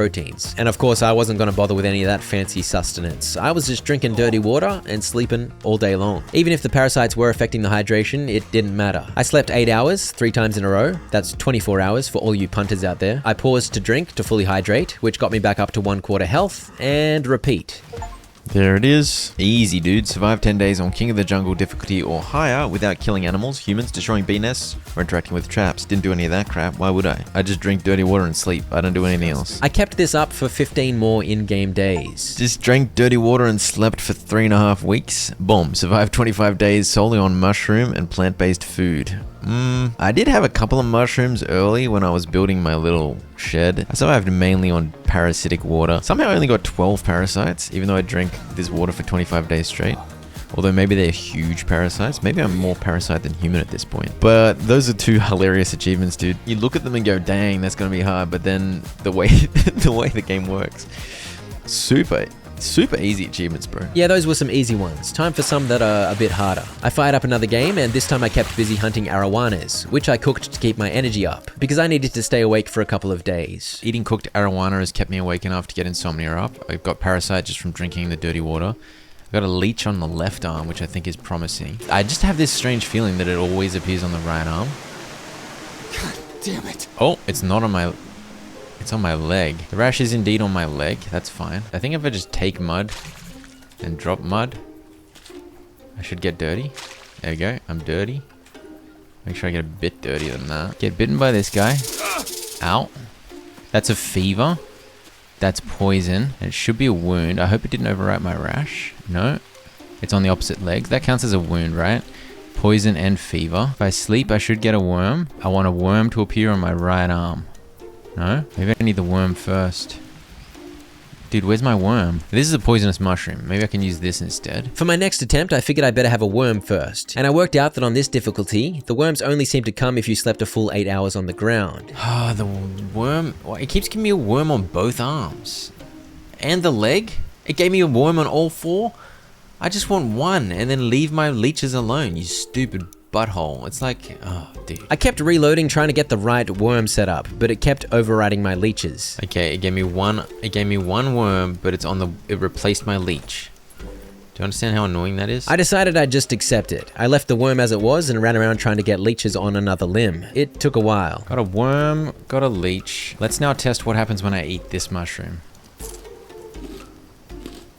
Just food poisoning? Oh. Damn it. Oh, the rash overtook my flamin' leeches. I ran around trying to get leeches on my legs instead, but I couldn't get any in time and the rash faded naturally. Bro, why is it so hard to get some flamin' leeches, man? I shouldn't have done this on the low difficulty. I swear you get less ailments. It's too easy. It's safe to say I was raging, especially because I had the achievement so close on my first save, except for some strange right arm armor rash shenanigans poo. But finally. Okay, huge news. Worm, leech, rash, and a spare leg. I need to get poked by a stingray or bitten by a snake. Here's a stingray. This could be it, okay. Got poison and fever now. Get mud until I get dirty. Get mud and I'm dirty. Eat rotten food. No, bad idea. Food poisoning. That's everything, right? Yes! Thank goodness. Thank goodness golly gracious. That achievement was so annoying because your flaming limbs don't cooperate. I got fever and poison from that wound. I'm dirty. I'm vomiting because I ate spoiled mushrooms. I got 5 stacks of insomnia, a parasite from ages ago. And we're done. We're done. Celebratory capybara. Boom! Alright. Nice. Now it's time to do some challenges, dude. Campfire challenge. Find a campfire and light it before the plane arrives. Find a campfire. There are 7 challenge maps in Green Hell, requiring you to complete various tasks within the time limit. Usually, the limit is 3 in-game days. The campfire challenge dropped me off in the middle of nowhere, and I had no map, but I had the campfire coordinates in the top left, so I was able to use my watch to figure out how to get there. On the way, I kept my eye out for materials and sustenance. I soon arrived to discover I was going to need to collect a rather large amount of logs before I'd be able to build this thing. I found a rock, made an axe, and got to work. But I was rushing and immediately got bitten by a snake. I waited out the poison and kept going, but when your crafting level is low, your tools break rather quickly, so I was soon looking for stones again, and again I got bitten. I decided to restart, and this time I slowed down a little. Beyond that, there's not too much to say, except as long as you're careful to avoid passing out, and to avoid snakes, you've actually got plenty of time for this challenge. You've just got to collect a butt ton of logs, and quite a few palm leaves too. I need 40 logs now? Holy crap. This is actually kind of intense. It's only been less than 1 day, so... It felt intense, but as I said, I actually had plenty of time. The strategy here is to just not get bitten by something, and I think I'm fine. Carefully find stones for more axes. Carefully take the logs back to my little campfire thing. The beautiful mound is done, I think. Nice. Challenge done. I was done by 5:11. So it took me less than 24 hours. That's pretty quick. That's pretty quick, right? Nice. The raft one. Find and build a raft. Get resources to survive journey. Once again, I was dropped somewhere random. These challenges were using the story mode map, by the way, so the terrain was somewhat familiar. I focused on getting some axes ready to go, and I wandered in the direction listed in the top left, bringing as many useful materials as possible. One thing I noticed was that there were absolutely no lianas on any of the trees, meaning I couldn't collect any rope, meaning I couldn't make two-handed axes, so I was forced to use the one-handed axes. This made me realize I actually quite like the one-handed axes. Once again, I was moving a bunch of wood around, slowly putting the raft together. This time I was a bit slower, as I actually had a snooze to regain energy, but all was well until I hit a hurdle. Alright, the raft is done just over a day into the challenge. No, it's not. I need rope. Rope doesn't exist. I'm telling you, the rope is not spawning in on the normal spots. Apparently this is just bugged, or they did it on purpose. I think sometimes these trees drop liana? Yeah, these ones drop liana. Okay, good. I don't know if they did that on purpose to force you to work a bit harder to find rope, but thankfully this was still doable. Raft is built. And now I need 24 coconuts. I knew it. I'd already collected 6, and I got busy throwing rocks to collect the remainder. These challenges aren't bad, I would say. This one took me a bit longer. Okay, mighty camp. Build a mighty camp. This time I spawned in the mighty camp, so I was able to get straight into it. It was pretty much more of the same, chopping trees and moving logs and leaves about. I needed charcoal for a water filter, so that complicated things a little, but I simply lit some fires. The main tricky part was that I needed bamboo. Yeah, there's no bamboo here. I think I have to head west and across to that funky island that has bamboo. Wait, I can't get bamboo logs across the river though. I ended up googling the coordinates of that other random bamboo forest, which was actually reasonably close, so I was able to grab the logs needed. Boom, boom. Now I need ropes. Bah. Nice. Hunter. You're kidding. Rattlesnake meat, macaw, cane toad, mouse, toucan, iguana, cayman lizard, peccary, capybara, tapir, tortoise, armadillo, 3-banded armadillo.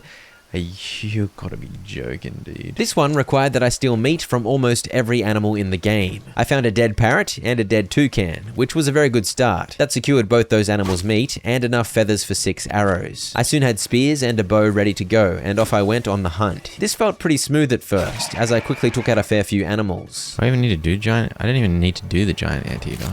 Why not? I even killed a bonus giant anteater. I kept at it and soon realized it wasn't going to be so easy, as I got to the point where I was at a bit of a loss as to where to find the remaining animals. I tried setting up a trap hoping to catch a lizard, but I think that was too slow of a plan. The ones I was most worried about were the cayman lizard and iguana, because I'd somehow never hunted a lizard in my entire time in this game so far, so they were unknown territory. Thankfully, I soon managed to shoot a cayman lizard. Beyond that, I was just wandering and hoping to find the other animals. Getting mauled by a puma didn't help, but on the second night I found an armadillo, and next a capybara. At this point I headed towards the fishing dock because I needed a tortoise and cane toad, and I knew those wouldn't be in the deep jungle, they'd be near the river. I found them both rather quickly, and I just needed an iguana. I had pretty much a full day to catch one, so surely this would be easy. Alas, I was panicking. I'd actually already seen a couple of iguanas by this point, but they have a habit of running away and disappearing in the green of the jungle. They're green themselves, so they camouflage really well, so I'd failed to catch what I'd seen. I figured I needed a reliable iguana spot, and I remembered they like to spawn at the very first tribal camp you find in story mode, so I trekked halfway across the map to get there. The problem was, by the time I got there, my energy was rather low, but I couldn't afford to sleep too much because I didn't have much time left. It was a tricky balance. I was looking around, desperately hoping an iguana would show up, and I should mention I'd spent an hour on the challenge by this point, and I did not want to have to start again. I was trying to do this with a spear for some reason, but I could only do one spear throw before running out of stamina. I saw one and failed to catch it. I wandered about hoping to see another, but I was forced to sleep, wasting precious time in order to avoid passing out. I'm so sad, man. I don't think I'm gonna get this. I did my usual wander. I had a little route I was walking, trying to find the damn thing, and there it was, the telltale hiss of an iguana to my right. But as it hissed, it also ran off, and I couldn't afford to sprint because I'd run out of energy. And then suddenly, I was somehow on top of him, and I somehow missed him twice with a jab, and my spear throw missed too, and he had disappeared again. There was still a little bit of time, but I was gonna pass out for sure. And with only a few hours until 10:30 AM when the challenge would finish, passing out would mean the end. But then I saw the blessed blue mushrooms, which I quickly munched on to get a surge of energy. I wandered back into camp, hoping for a magical iguana spawn, and lo and behold, there was a silly lizard. After missing one bow shot, I wanted to keep up with it, so I switched to the spear and tried to stay on top of it, which is doable because these guys aren't actually that fast. They just camouflage really well. Thankfully, the camp was open ground. Please.